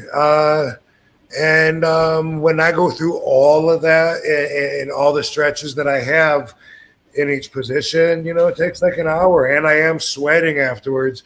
It's a workout, not a warm up, but it's relaxing is the key though, because I have to use certain muscles in order to let other muscles relax. Mm-hmm. It's a form of self-spotting. So So in other words, like if I squat down and I'm really over, like if I'm over like one of my feet that's squatted and my other leg is kind of extended out there, if I really want to relax my hamstring that's extended, all of my weight has to be on that foot, and then I can put my hands down on each side of my leg and make like a tripod. But I have to know enough to transfer the weight to that completely so that the intended muscle can relax. There's really a lot to it. There's positional. There's also movement. There's breathing. There's what I'm focusing on. But the most important thing is not contracting the muscle that you want to stretch, but in fact, doing the opposite and relaxing it. Yeah, relaxing is key. Breathing's key. I really couldn't tell you. If Rob can't tell you too, I definitely can't. But I can attest for DDP yoga and stuff like that, and how great that is. And that really makes you focus on your body and certain muscle groups and everything like that. It's big. He's really big into concentrating on that and dynamic resistance. So I would love to, in contrast to DDP's style, I would love to have an RVD stretch routine and say, hey, look, this is what I do before my matches. I've been doing it for 30 years. I got a longer career than anybody because I'm the toughest motherfucker. It's because of this stretch routine right here. Bam. But it's such an internal thing, and there's so much going on that not only do I not know how to explain it, but it's contradictive if I try to talk while I'm doing it. DDP, on the other hand, he wants you to scream and count, you know. He does. Yeah, so that's quite different. Count it down. Yeah. 3, 2, 1, bro. Yeah. Okay. Come on, suck it in. Come on, count with me. 10. Yeah, that's like part of the intensity of It his. is. Yeah, it's cool, super cool, but I don't know. It's just different from what I do.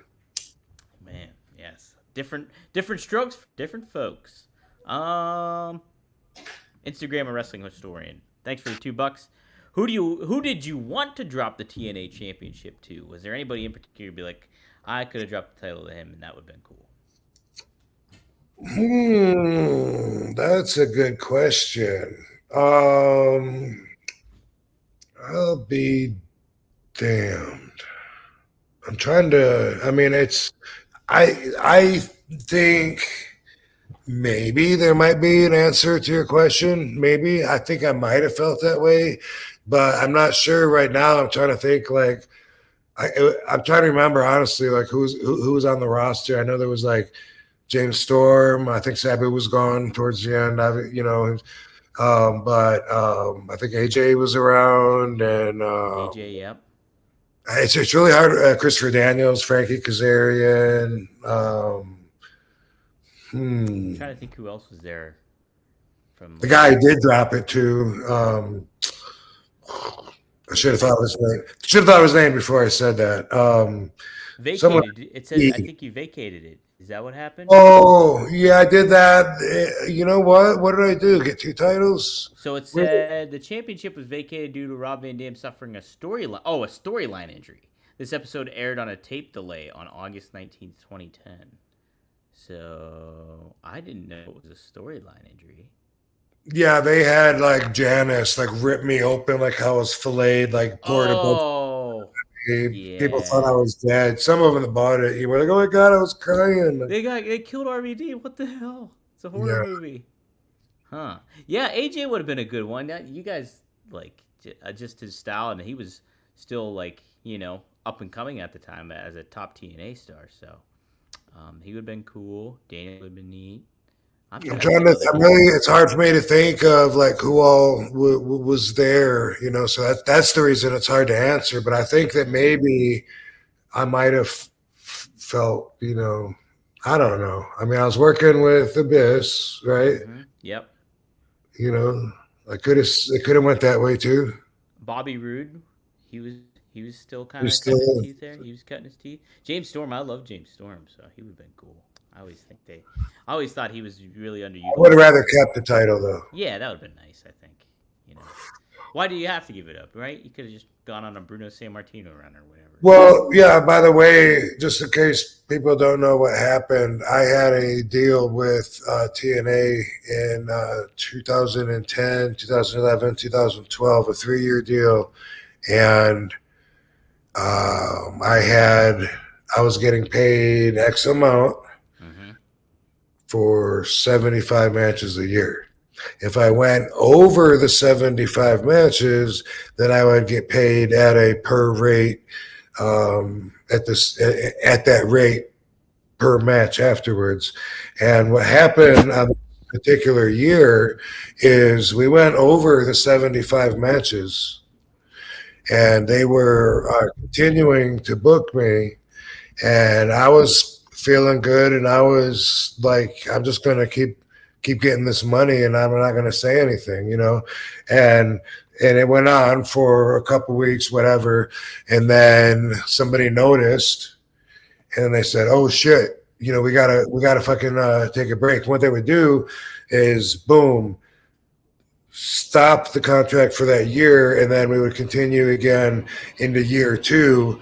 When that was ready to kick in, like after the first of the year. So in order to stop my contract and suddenly end all storylines or anything to do with me, they decided to just show me backstage all bloody and sliced up from Janice, try to put the heat on Abyss, and took me off in an ambulance ride. And then the thing that was really funny about that was then a couple months later, when it was time to start the fresh 75 matches for contract year number 2, I went back right in and had like some gauze like wrapped around my forearm or something. Like I just like healed, had plastic surgery and some, healed like Superman in the yellow sun, I guess. That's so weird. What a weird decision to make. Like, let's bloody him up with Janice and then take him out. Oh fuck, we ran out. We were paying attention to the contract. Yeah, that's funny shit. Yeah, and I think I were on match 82 or something like that, and I was like, sweet, let's just keep it coming, Let's man. keep rolling, baby. In WWE, I worked way many more matches for the same amount of money. Yeah, right? Way more. 72 matches wouldn't have been a year in WWE. It would have been a short 2 months, right? No, Yeah. 60 days and 2 months, huh? Oh, yeah. Well, I guess in 3 months, we would have done, let's see, if we did, if we did we did roughly 20, 25 matches a month, probably in WWE. So basically, anyway, in 3 months in WWE, I would have had about the same amount of matches as I would have had in 12 months in TNA after I left WWE, and then in 2007, and then turned up in TNA in 2010, and the money was very comparable on the annual. So it was much less work, for the same money. So just like I always say, life just keeps getting better and better and better, and it's all a perspective of how you look at the narration that you tell yourself. But for me, I've always been right, and so there's never been a reason to think anything but. That's it, man. That's it. Yeah. Maddie, Mr. Marijuana chimes in again. Thanks for the $2. Darby Allin versus RVD, and then he was asked about how your stand-up show was that you did a couple weeks ago. But yeah, how did that go, Rob? I would like to wrestle Darby Allin. That's kind of picture that being like the Spike Dudley matches I used to have, where I used to kind of whip him all over the place, and he ate a lot of chairs, and then would turn it around on me, and I ate a lot of chairs. But yeah, the stand up was good. It was fun, as an artist, I could say that the run-in was too early, you know. But everyone had a good time and whatever. But so it was a roast, and there would be like one matchup would be this comedian versus this comedian, and they would just take turns, you know. He's so smelly that, you know, when he tries to put the deodorant on, the deodorant runs from him. You know, some jokes would be like Norm Macdonald cheesy, Yeah, you know, Norm Macdonald kind of cheesy. and then they go, oh, okay, you know, and then there was, anyway, it was like they had scripts, they would write it and they would read, you know, so it wasn't like they had to remember it. It was weird, but anyway, it was fun.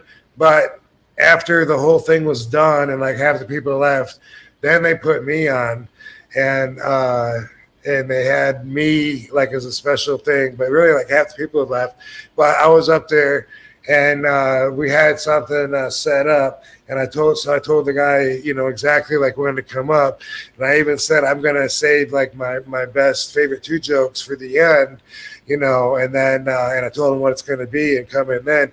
And anyway, he came in before that, so I was a little unfulfilled as far as being able to live wanted to that night. But aside from that, though, it was cool and it was fun actually getting back up there again. I probably will do it again sometime soon, since it's been a while. And now that I was up there and had some fun, although those guys are jokers, and now they tell me every day they're gonna Venmo me, or oh no, I meant Cash App, not Venmo, Cash App or Venmo. And it's like, that's discouraging for me. Even you know, I don't want to fuck with all that shit. You don't want to fuck with that shit. Fuck it. But anyway, it was cool. And this dude named Stoner Rob, that's his comedian name, he came up during my set rudely, and I threw a chair at him and gave him a Van Daminator. No shit. Hell yeah. Oh yeah. So, yeah, fun was had by all. Woohoo. That Stoner Rob. Yeah, I'll Stoner probably Rob. put it up. Yeah. I got the footage of it.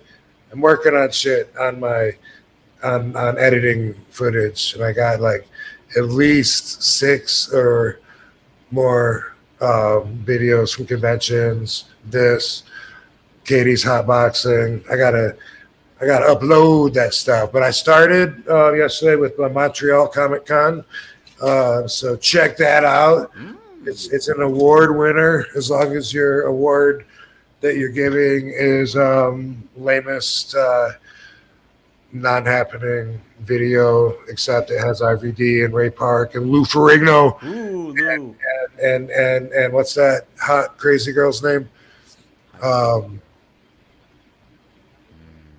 She's in GCW. Tara Zepp. Oh, okay. And Elijah. Oh,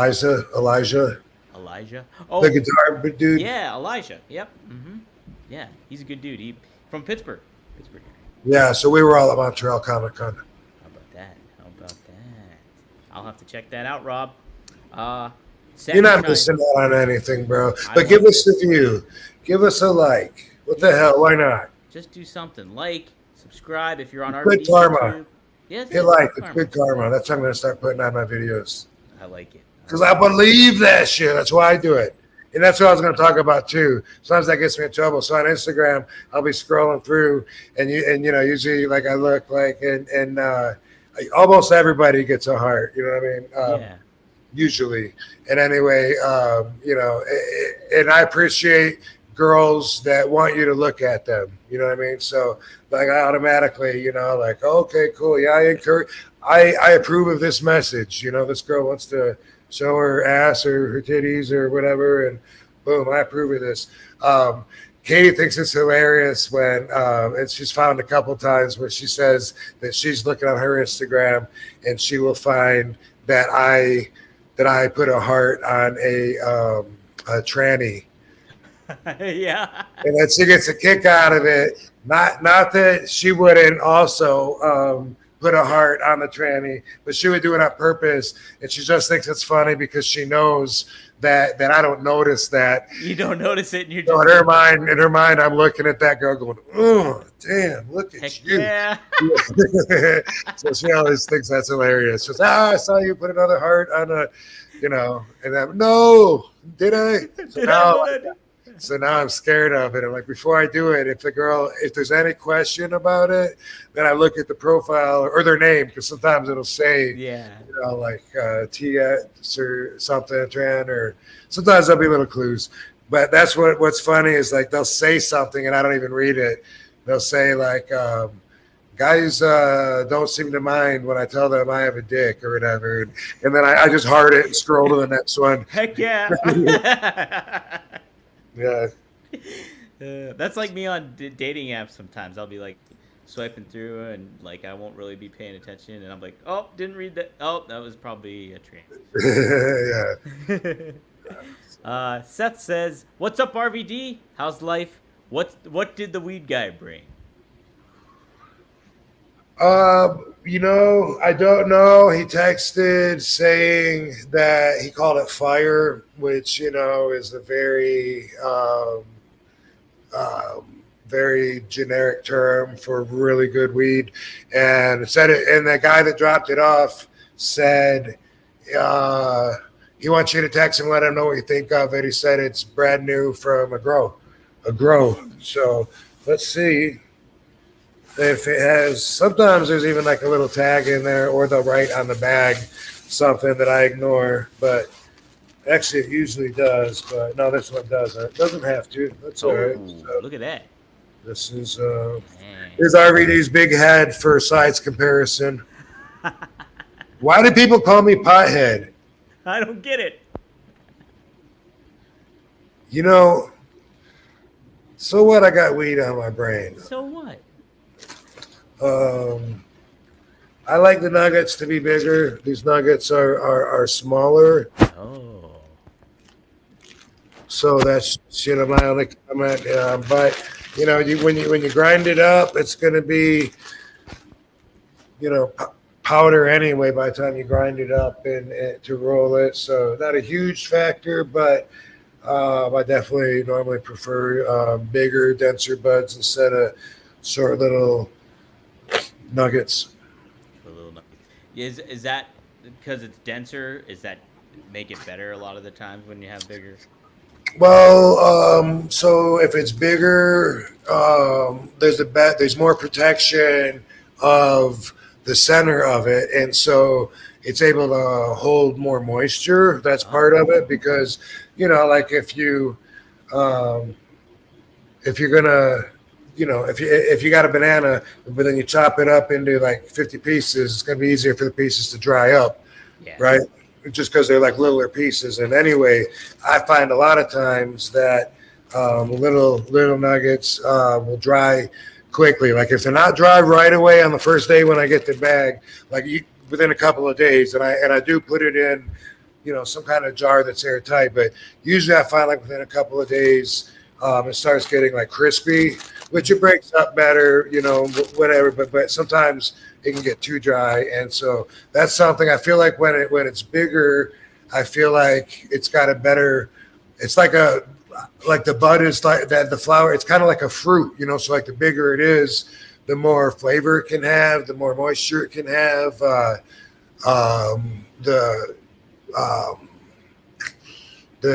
can hold, potentially more of crystals and more of like everything that you want. And then you can break it up into little buds, and then, you got that, but you can't put a bunch of little buds back together into one big bud.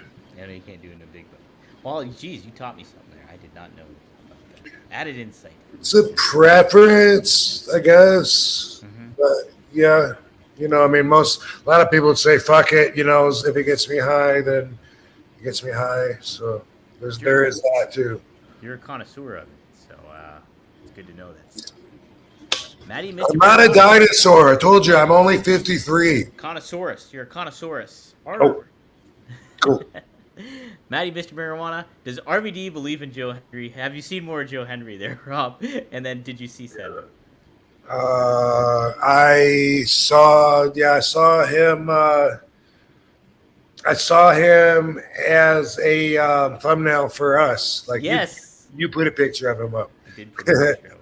And I had him in our clip too when you were talking about him. I had him clapping for us.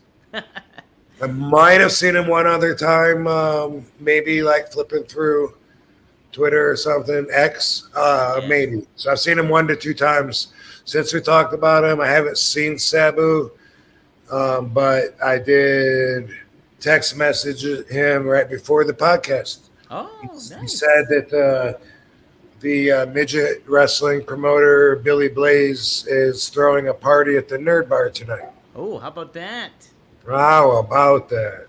Oh, is that in your plans? No, probably not, but it's a possibility. But I am going to work out after we do the podcast, and then I doubt I'll have enough energy. It's already 8 o'clock here now. It's already 8 o'clock. Yeah, it's 11 here. Well, Rob, I guess it's time to wrap it up. Do you want to do an RVDology this week? Do we get we got everybody? I think we got everybody. Let me just double check. Yeah, we're good. We're good. Cool. Let's see. My next trip is on the 17th, so we'll probably do a show before then. Yeah. Oh yeah, we'll do a show before then. Mm-hmm. Yeah. That's in 9 days. Of course we will. Okay. Let's see. Anything to watch for this week? I don't know if we talked about this or not. Doesn't matter. I'll just say it anyway. I heard from the convention that from WrestleCon, someone said that a movie that I did is out. Did we talk about that? We didn't talk about it on here. We did talk about the movie. So it was the real estate movie. So it's called The Realtor. Realtor. Yeah, and it came up at the convention because Sarge was in the movie. Jake the Snake was in the movie, and all 3 of us were there at WrestleCon. And Sarge's manager said, Rob, did you see it yet? And I'm like, what? And he said, The Realtor. I said, no, is it out? I didn't know it was even done. And he said, it's on Amazon. Yeah. And so that's a little bit of news. I don't know if it's recommendable or not. I don't. Let me just say no refunds. So no refunds. Just FYI. Yeah. Don't come here and complain if that's yeah. And is this week on Comic-Con then, or? So this week is, let's see. So it's August 11th and 10th, I think what it will be. Let me see if you have anything coming up here. Oh, yeah. Go to robvandam.com and check out the rolling papers, by the way. You can buy his rolling papers here. Let's see. Appearances. Taking a look. August 2nd and 3rd. That's what we're done with. That was Cleveland. I don't think... If you just... I forgot what we were talking about already. Yeah, I thought... so next week... So the 17th, that weekend, you're going to be away. But then... when is San Diego Wrestle or Comic-Con? San Diego Comic-Con already happened. Okay. So there was a movie there, trailer, teaser, that was supposed to air that I'm in, that is also not out yet. So my star is on the rise, bro. That's it. Everybody's gonna be Plus, there's some other movies that'll never see daylight that I did. Also, that I did do a couple shorts that you probably won't ever see. But I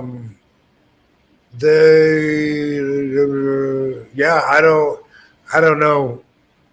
There's no information to give on this. This movie is not seeable yet. It's still,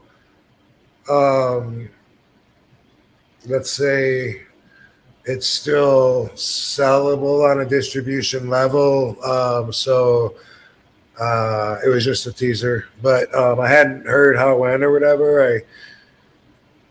Did I text him? I don't know, dude, but I don't know. There's nothing more to it than that. Just boom. That's it, dude. Keep your eyes peeled for an upcoming movie potentially with RVD. How's that sound? Yeah. Yeah. Yeah, let's just call it. That'd be cool, and I can we can do an RVD ology next week because. Sweet. Well, you know what? Fuck it. We can talk for a little bit. Why not? Why You not? got a phone up? Oh, let's do it. This is Let's your do it. chance. This is your chance to hang up and run for the hills right now if you don't want to hear it. Okay, but I if I want to what do they say? Kick the dead horse, or pound it into the ground, hit the point on the head to death, whatever. But I have to um, over overstate how important it is to come to terms, I believe, with the fact that everything is subjective. And man, basic thinkers don't want to give in to that. And I think that it makes, it makes life simpler in some ways, but it also makes it more difficult in other ways, and RVD always being the one to tell you to express your individuality. And the reason is because there's never been a you before. There hasn't. So how can there be rules set up in society before you were born that are made for you to follow? They're not. You know what they are is they're just set up by people for other people, not really for you. And you're supposed to fall into line, which I've often had a hard time doing. And that's because I don't see us all fitting into the exact same grooves. So what do we go by? Let's take the peanut allergy example. All right. Do we go by the one out of every 420 people that are allergic to peanuts, and do we ban peanuts?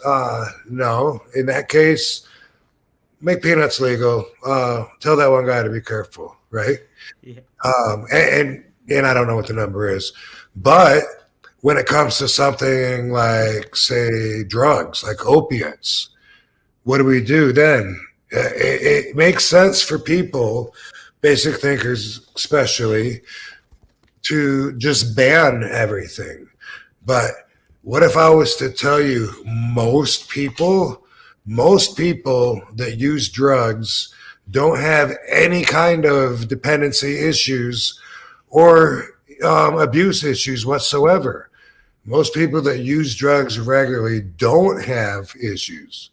But what we do is we make rules, and we make them to take care of those on the minority side. Why is that? Why do we have the majority of people have to obey by rules that are really only subject to a minority? That's what's weird to me. Okay. And you can be in let's say you're in jail, you got picked up, right? Because you had a controlled substance. You're talking to a guy in the cell next to you, and he says, well, what are you in for? And, well, I didn't have a prescription, and I had these fucking 400 milligram acetaminophen or ibuprofen, right? Mm-hmm. Didn't have a prescription for it. You need a prescription for 400 milligram, and here I am with a bottle of it. And the other guy's like, man, dude, you're a druggie. You got caught with drugs. And that's what society looks at. He got caught with drugs. Okay. The other guy can pull out a jar of Advil and say, hey, do you want a couple of Advil? It's the exact same thing. Exact same thing. I mean, there's no difference. Advil is a 200 milligram ibuprofen. Motrin is a 200 milligram ibuprofen. Suggested usage, take one or two every few hours. But if you get a pill that's double strength, now all of a sudden you're breaking a law. You know why? Because somebody just chose to put that line there. And I find it bothersome that basic thinkers are just okay, never questioning authority and just following lines that are pre-positioned, as I say, before they were even alive. Like, I don't get it. An example of that, a lot of people think the more you conform to the rules of the road, the better car driver you are. Okay? In other words, if you come to a complete stop, if you put your turn signal on at least 200 yards before the intersection, if you stop a safe distance, if you count 2 seconds when that car takes off before you do, all of that stuff. There's some people that, in my opinion, really lean on the side of caution. They're overly safe. And to them, that makes a great driver, someone that goes the exact speed limit. To me, someone that can go out there on the racetrack and do donuts and whip around the racetrack at 250 miles an hour and then power slide into a parking spot against the curb. To me, that person is a way better driver. Way better. Right.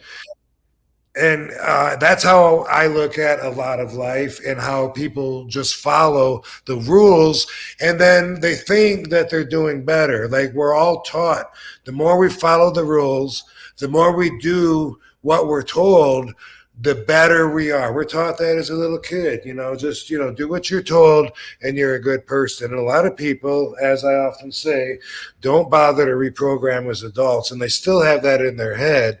And for me, and for my lesson of RVDology for today, I want to point out that I don't agree with that way of thinking. I think that authority needs to be questioned. Otherwise, a lot of times our rights are taken from us, and that's pretty important. Everything is subjective. Where they draw the line on the Advil, but also on everything else. Let me bring up this other example. You're comparing protein powders, right? And you're like, well, damn, this one has 26 grams of protein in each scoop. This one only has 22 grams. I'm going to get this one because it's got more protein. Did you ever think about the fact that maybe that scooper is bigger? Oh. Probably never crossed your mind. It should. With enough experience, it will, because you'll realize that scooper is bigger, and that's something that they do to get you to buy it. You should always just consider consequences, consider what else could be out there besides just the first basic thought. Hen earlier gave $50. And he said that I am the best wrestler that has ever fucking lived. Great compliment. But it's obviously subjective to him. For instance, I doubt if you asked Triple H who the best wrestler ever is, I doubt that I would cross his mind or that he would think of that. That's because best is an opinion. It's subjective, but you would never know it sometimes when you hear the guys talking right through their egos, which is every wrestling promo ever. Same with boxing, same with MMA pretty much. But whenever I hear wrestlers talk about, and they're not even in character, they're doing a shoot interview, and they're like, oh yeah, well, I mean, me and Paul we had the best match of the night, 3 weeks in a row. Bro, you're blowing your own fucking horn right there. What kind of an ego it takes to say that like it's a matter of fact. Not everyone's going to agree that was the best match, but you don't even want to consider that. It's just a fact. That's why things are done the way they are. That's basic thinking. And it's just like if someone says, this girl's the prettiest, this girl's the ugliest. You know what I mean? It's so much easier. I wish when I was a kid, I would have been taught to just accept things that I can't change and just let them go right off my shoulder. When kids pick on somebody, if they do say, by the way, ooh, I'm not the ugliest of us four, you are for sure.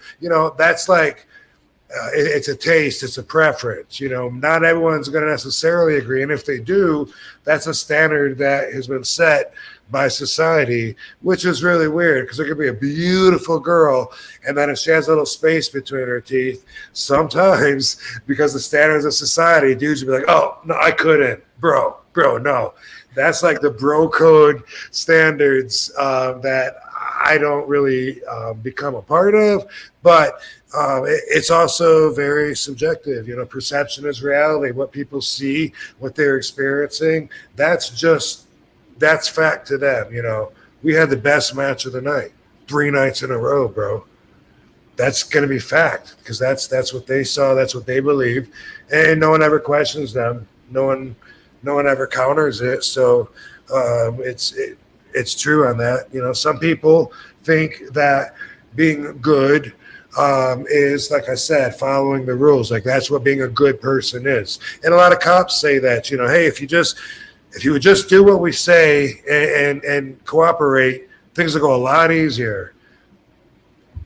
That's exactly what the rapist tells you before he sticks it up your booty hole. And I, for one, don't want that.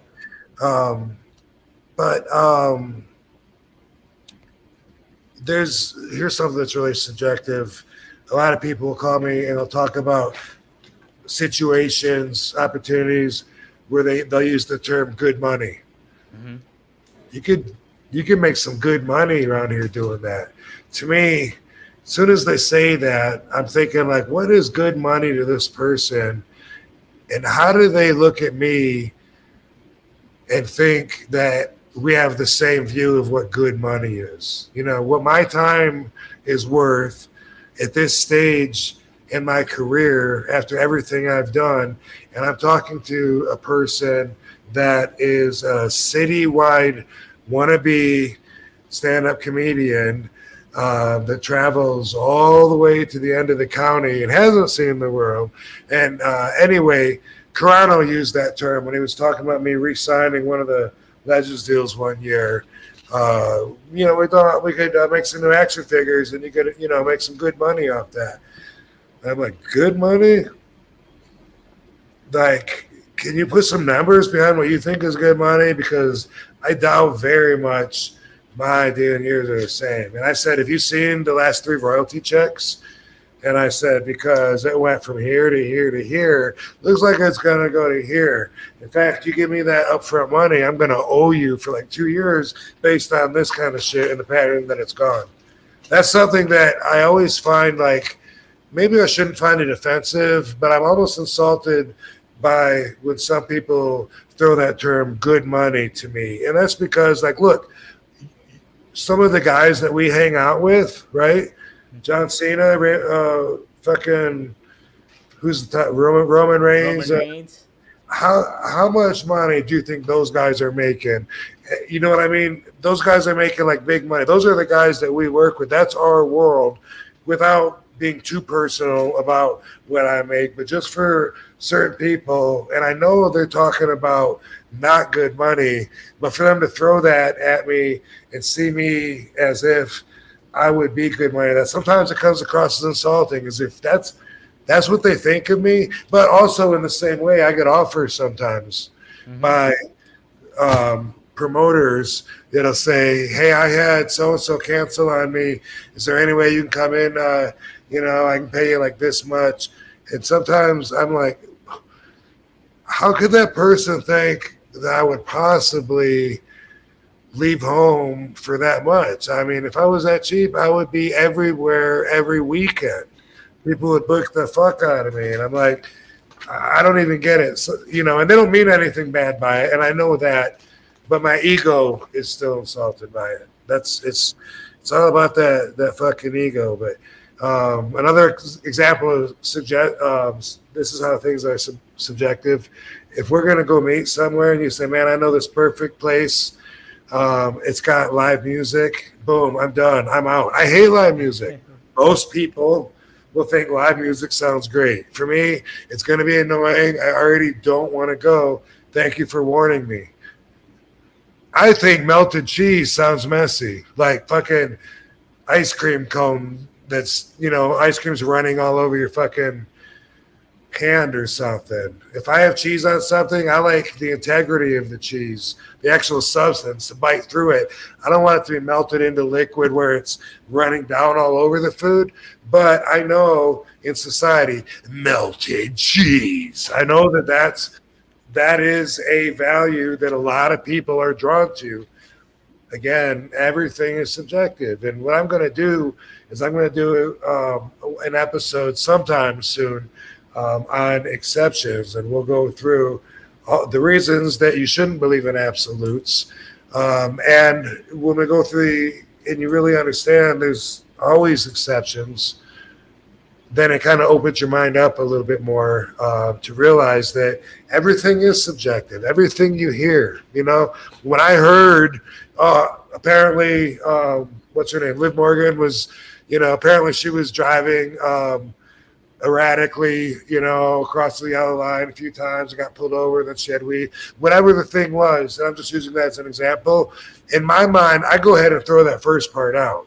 There's no way I'm going to assume that she was driving in a disorderly fashion, or that she even crossed the yellow lines, because I know the cops use that shit just to pull you over. They lie and they tell you that you were speeding, you didn't come to a complete stop, you didn't use your turn signal. I see videos of these all the time where they have evidence because they're recording themselves, and the cops still come after them, and they're just used to getting away with it, just bullshitting, using that to try to find something else. And so anyway, when you hear something, don't just take it as fact. Take it as it's subjective to the person that's telling you that, and then probably subjective to a lot of other factors as well. Fucking in Germany, I tell you, Hitler was a hero. He was a good person.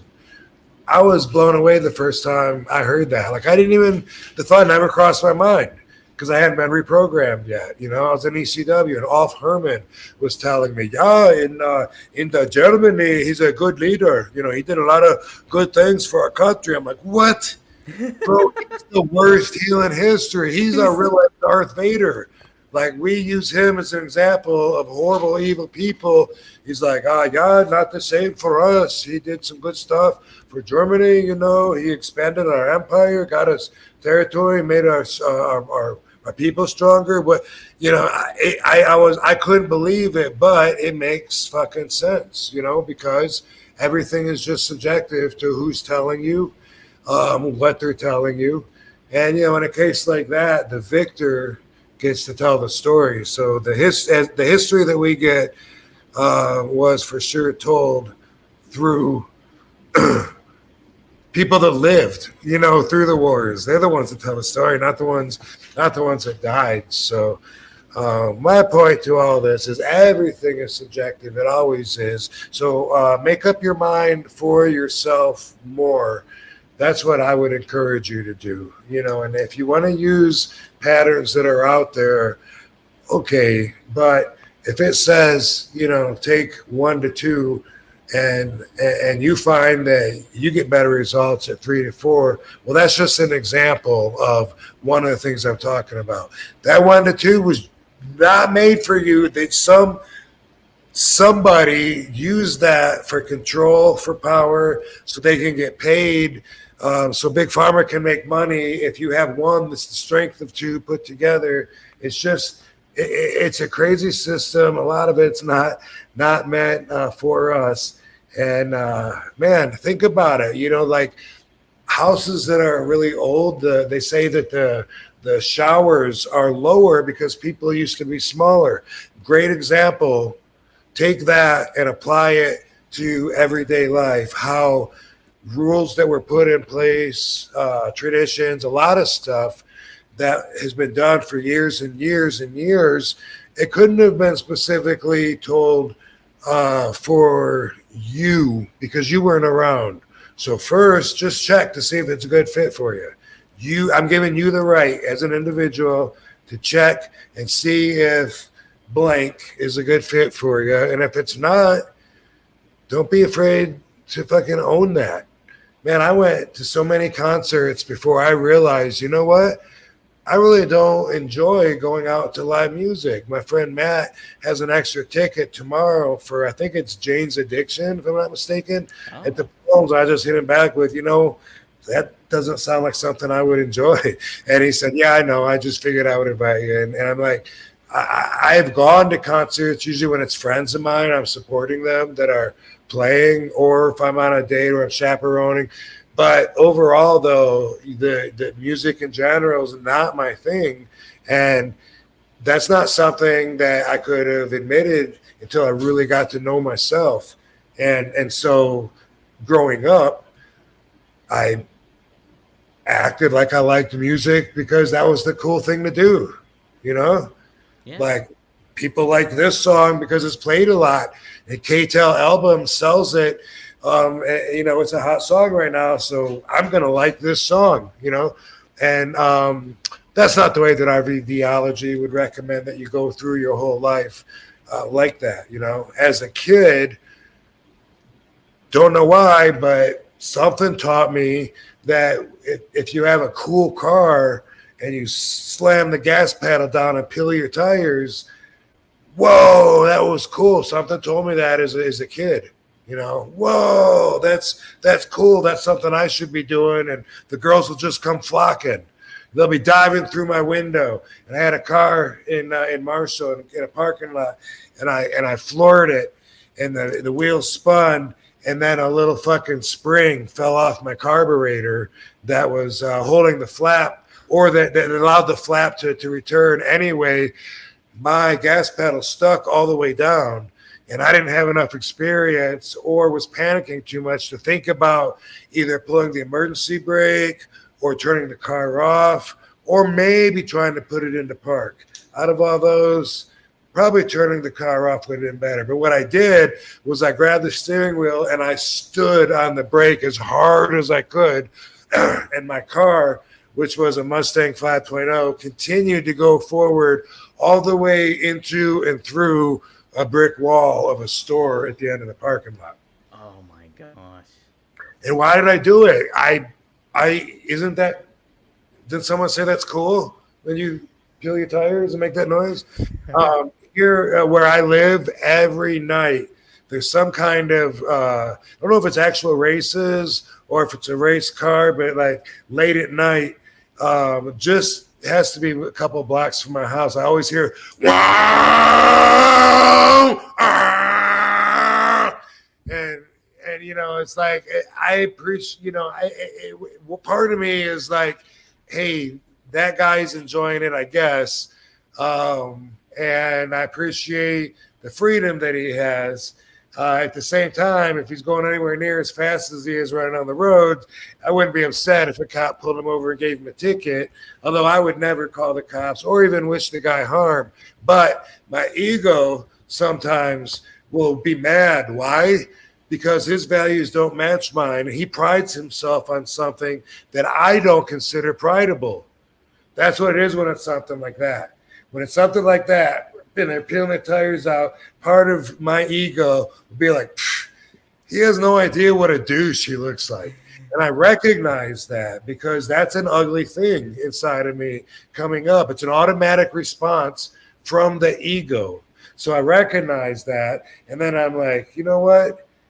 Just because that's not cool to me, it obviously is to him, and he's having fun. I don't like the noise, but who am I to be like, that's so douchey. What that is, I think, is kind of the same kind of vibe that hates girls that like the jocks or that like the guys with the fancy sports cars when I'm not that. Man, he's stupid, and that's so douchey. He's got a lot of money because his parents are rich, he's spoiled, and he's got a big fucking red car, so he gets the hottest chick. Fuck that. That's your ego kind of saying, like, hey, my values don't match that, so fuck them. And that's really an ugly way of thinking. So I recognize that in myself. And I'm like, hey, it's all subjective. I wouldn't say that's cool. I would say it's more annoying. I would say that the live music is annoying. I would want to avoid that. I would say avoiding swearing isn't worth it. I don't think it makes you a better person. I don't think Jesus knows the difference with you saying mother trucker and shut the front door. I think it's more about the intention. That's just the way that I think. And I don't expect anyone else to think exactly like I do. But for those of you that appreciate me putting in my 2 cents, that's my RVDology. I'm going to suggest that see if this rule, this conformation, this line, see if it's a good fit for you. And just check it. And if it's not, then, maybe see if you could do something about it. And here's the thing, make your own choices, but don't need anybody else to agree with you. That's it. Good stuff, Rob. That was great. Yeah, even thinking about that, like when somebody was revving their engines by me, and I immediately kind of get pissed off because partially, I think it's like the sound might startle me at first, but that's my ego too. Like that pissed me off and made me feel vulnerable for a second, and so fuck you. You know what I mean? So it's like, and like Nick Hogan loves sports cars. That's his thing. He loves cars. Which, by the way, I shouldn't bring him up because he had a couple of car incidences that probably would be better if people forgot. Better for him anyway. But I was just thinking of him, like he was doing a music video. Katie was in it, and I was just, and it's the cars revving up and peeling tires in a parking lot, all these fancy cars, and I was just thinking, like, this is so not my thing, and I own that. And then then life's easier for me. I don't have to be out pretending that I'm enjoying things that I'm not into. I don't watch sports, so I don't feel obligated to have to watch the Olympics. Someone asked if I was watching the Olympics. I didn't even know that they were on. And if someone thinks that's anti-American or whatever, then, hey, I'm one of a kind. It's not, I don't have anything against the Olympics. I just, it's not really my thing. I don't watch any of those sports when anyone else is doing it. So why would I watch someone else that I don't know doing it just because they're wearing a flag? I don't know. Yeah. It's a great thing to think about for sure too. It's like, just going against the convention of it all, and like thinking like, going on the lines and going against the grain, so to speak. But I did find out about the androgynous women, 2 of them that failed the genealogy test. Yeah. And it's weird because the one that was the boxer that everyone knows about, apparently she grew up a female, has pictures when she was a little kid, but then now has X and Y chromosomes, which women don't have. And so I need the end of the rest of that story. I mean, it seems like does that automatically happen when you if you take male hormones and you're a girl? I don't know. I mean, if so, it seems like cheating. If she was a tranny, that's definitely cheating. But that's what everybody jumped on, and then, from my understanding, that's not even accurate.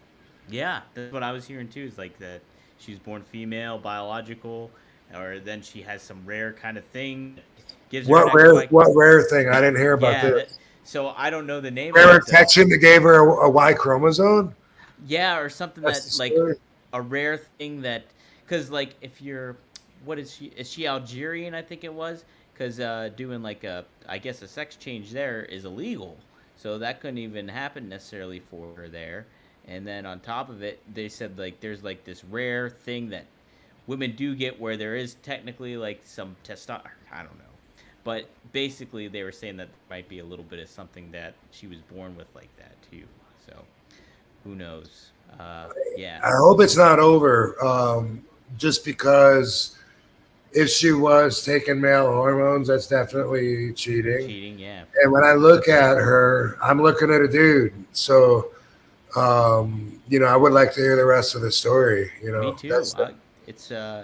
And it feels like it's very ongoing, and it's very cloudy and murky, all the details about it. It seems like I hear certain things, and then it's like, okay, well, yeah, she's, whatever. But, yeah. And in general, so that is my position. I'm definitely not a basher of any kind. And I believe in everybody's freedoms and rights, of course. But when asked if I think that a man who grows up as a little boy gets a sex change and re-identifies as a female, do I think it would be cheating for that person to then compete against other females that were born females? The answer is yes. I think it's cheating in boxing, in wrestling, probably in baseball, in football, in a lot of things. It's just, yeah. I mean, it's we are the.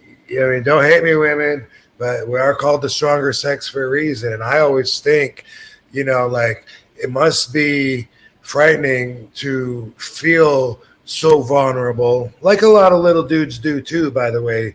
But generally speaking, overall, most women can feel like while they're getting into the driver's seat of their car, they could possibly be attacked from behind by someone quick and fast. And if so, if that person is a male, chances are that person could probably overpower them. That's speaking as generically as possible. There's definitely exceptions on both sides that would blow that out of the water. But in general, that's something. And I think about that. I think about how that's got to feel, because I feel the opposite, and I never know. I mean, someone could come up and put a gun in the back of my head and put me out before I ever even see it if they're slick enough. But I do feel like chances are, if I'm attacked in a physical situation, I feel like odds are I'm going to be all right. And I feel like as a female, like you don't have that a lot of times. You do if you're a badass, or if you're really big and a badass, or whatever. Or sometimes it's a false feeling of security just because you have a gun in your purse or something like that. But overall, I feel obligated to look out for them, to protect them more against scumbags that are men that take advantage of that. And I think a lot lower of the men that just do that. Like I watch a lot of the murder shows and stuff, and some of them are serial rapists and murderers. And I just think like what a horrible thing to do, to look at somebody and just think like, yeah, okay, there's a good target. I can overpower that person and force them to submit to me sticking it up their butthole. Don't want that.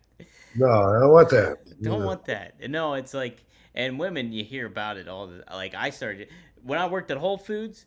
I was at the cashier. I was a cashier there, and like I'd get weirdos coming through my line or whatever, or difficult customers or stuff like that. But then you'd hear the stories of what some of the dudes would be going through the women's lines, what they would hear from the guys, and it's the just women's like, line. Oh, so if a women cashier was doing it instead of me, like you would hear what some guys would say to some of these girls and stuff like that. oh, right. It's like, oh my god, you just can't believe it. But yeah, it's like, Yeah. it's different circumstances a lot of the time. Very different circumstances. So Yeah. What a man. I remember so many times witnessing female talent being subjected to what would now get someone in a lot of trouble, Yeah. an inappropriate, uninvited, and non-consenting big smack on the ass, for instance, something like that. I've seen, where they don't really know how to respond because it's just awkward because they didn't expect it, Yeah. so they don't think enough to say, how dare you, or whatever. They try and laugh it off, but then later on they're kind of really disturbed and feel vulnerable. Like, nowadays, stuff like that gets you canceled. So, it might be a little too extreme. I think coming from the world that I came from, it does seem like we're a little on the sensitive side now, but in a lot of ways, it's been productive. Yeah, there's definitely a balance of it too. It's like even my generation, I kind of feel like, oh man, we're a little sensitive on a lot of stuff too, and I'm like a younger generation than you even. And it's like, but yeah, some of that stuff is good, and it just kind of takes a little bit of refocusing on where you're at, where your head's at too. So good stuff, Rob. This was fun. We did get a couple more super chats while you gave your RDVDology. Maybe we'll save this one of the Maddie's ones for maybe next week, because this seems like almost like a good RVDology. And you've talked about this before too. Has a longtime friend ever used RVD in any advice? So he gives that for so maybe we can think about that one for next week or something. I'll bring that up for you, Maddie, for next week. That's a good idea. Can you, Yeah. Maddie?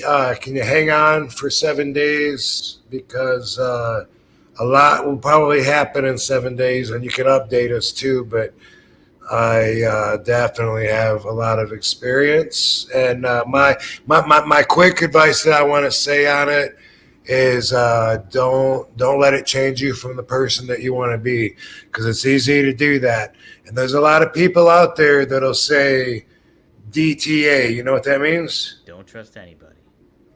RVDology finds that as a conflict of interest. It is a way, and I'm not saying you're wrong if that works for you, but for me, you know what I mean? You can be cold and you can never love again just because your heart got broken once. But are you really awarding yourself a better life by protecting yourself, or are you being a wussy?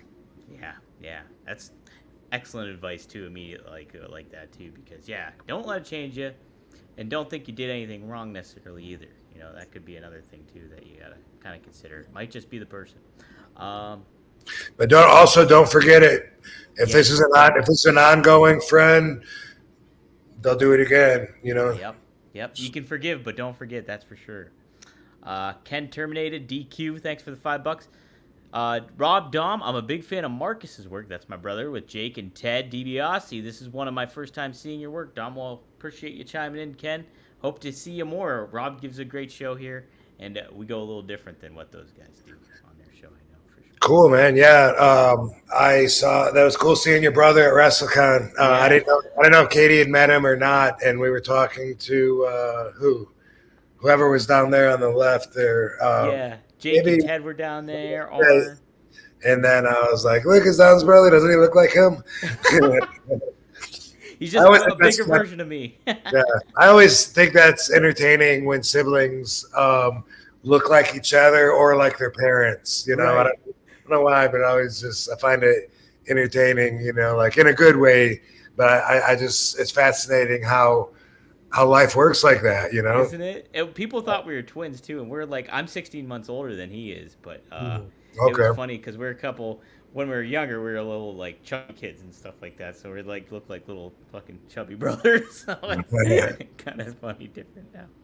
Yeah. And then Maddie chimes in one more time. Narcissistic people don't like the truth. Hey, bro. I don't know what he was referring to, but that's true. Narcissistic people don't necessarily think of that. They think they're telling the right thing sometimes.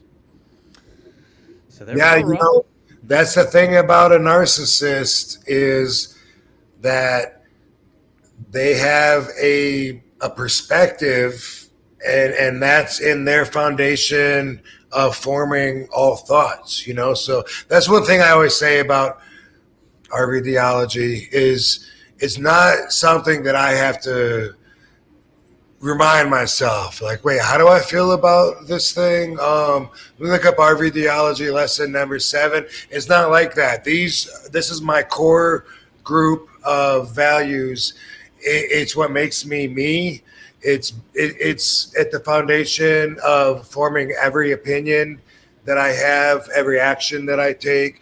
And so I'm happy to share with experience that I've had, and hoping that it can help other people too. So that's what it's all about. I don't remember where I was going with why I brought that up, but something about Jake? No, I don't think so.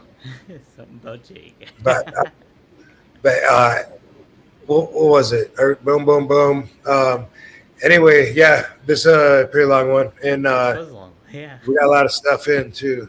We did. We were planning too. We're like, 1 hour and 10 minutes. I was like, all right, we'll wrap it up here. But we kept going, so we can't beat it. Yeah, I felt like it's a point that I always make, and we can put different colors of paint on it, you know, and find different ways to put it. But it's always back to everyone has their own set of values. Everything is subjective. I feel like you have to own that. You have to own that. That has to be behind your foundation of values when you think about life, when you think about you in society, when you think about other people in society, and when you think about decisions, choices, consequences. You use your own set of values, whatever they are, and in those things, and it comes out in your actions. It's the results of all of that, your values, your efforts, all of that, and your thoughts put together. So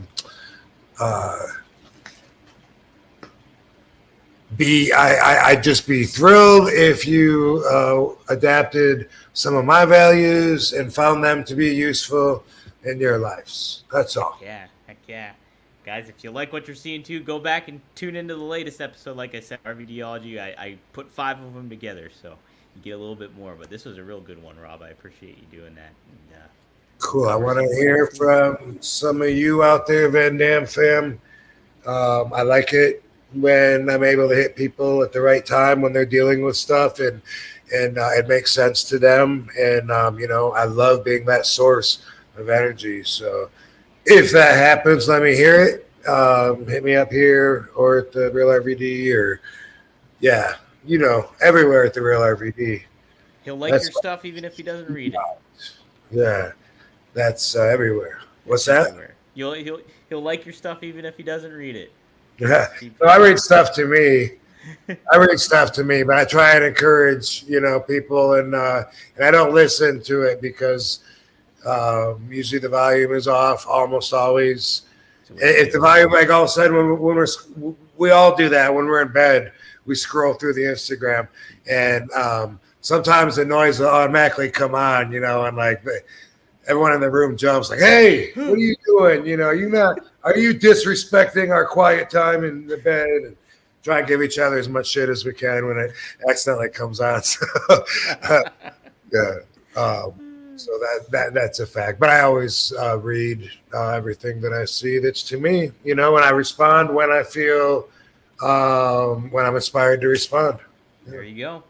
That's my policy. That's what makes you one of a kind, Rob. Yeah. All righty, dude. Appreciate it. Yep. We'll see you guys next time here on One of a Kind with RVD. See you next week, fam. See you. Thanks, Dom. Appreciate you. Thank you, guys. Have a great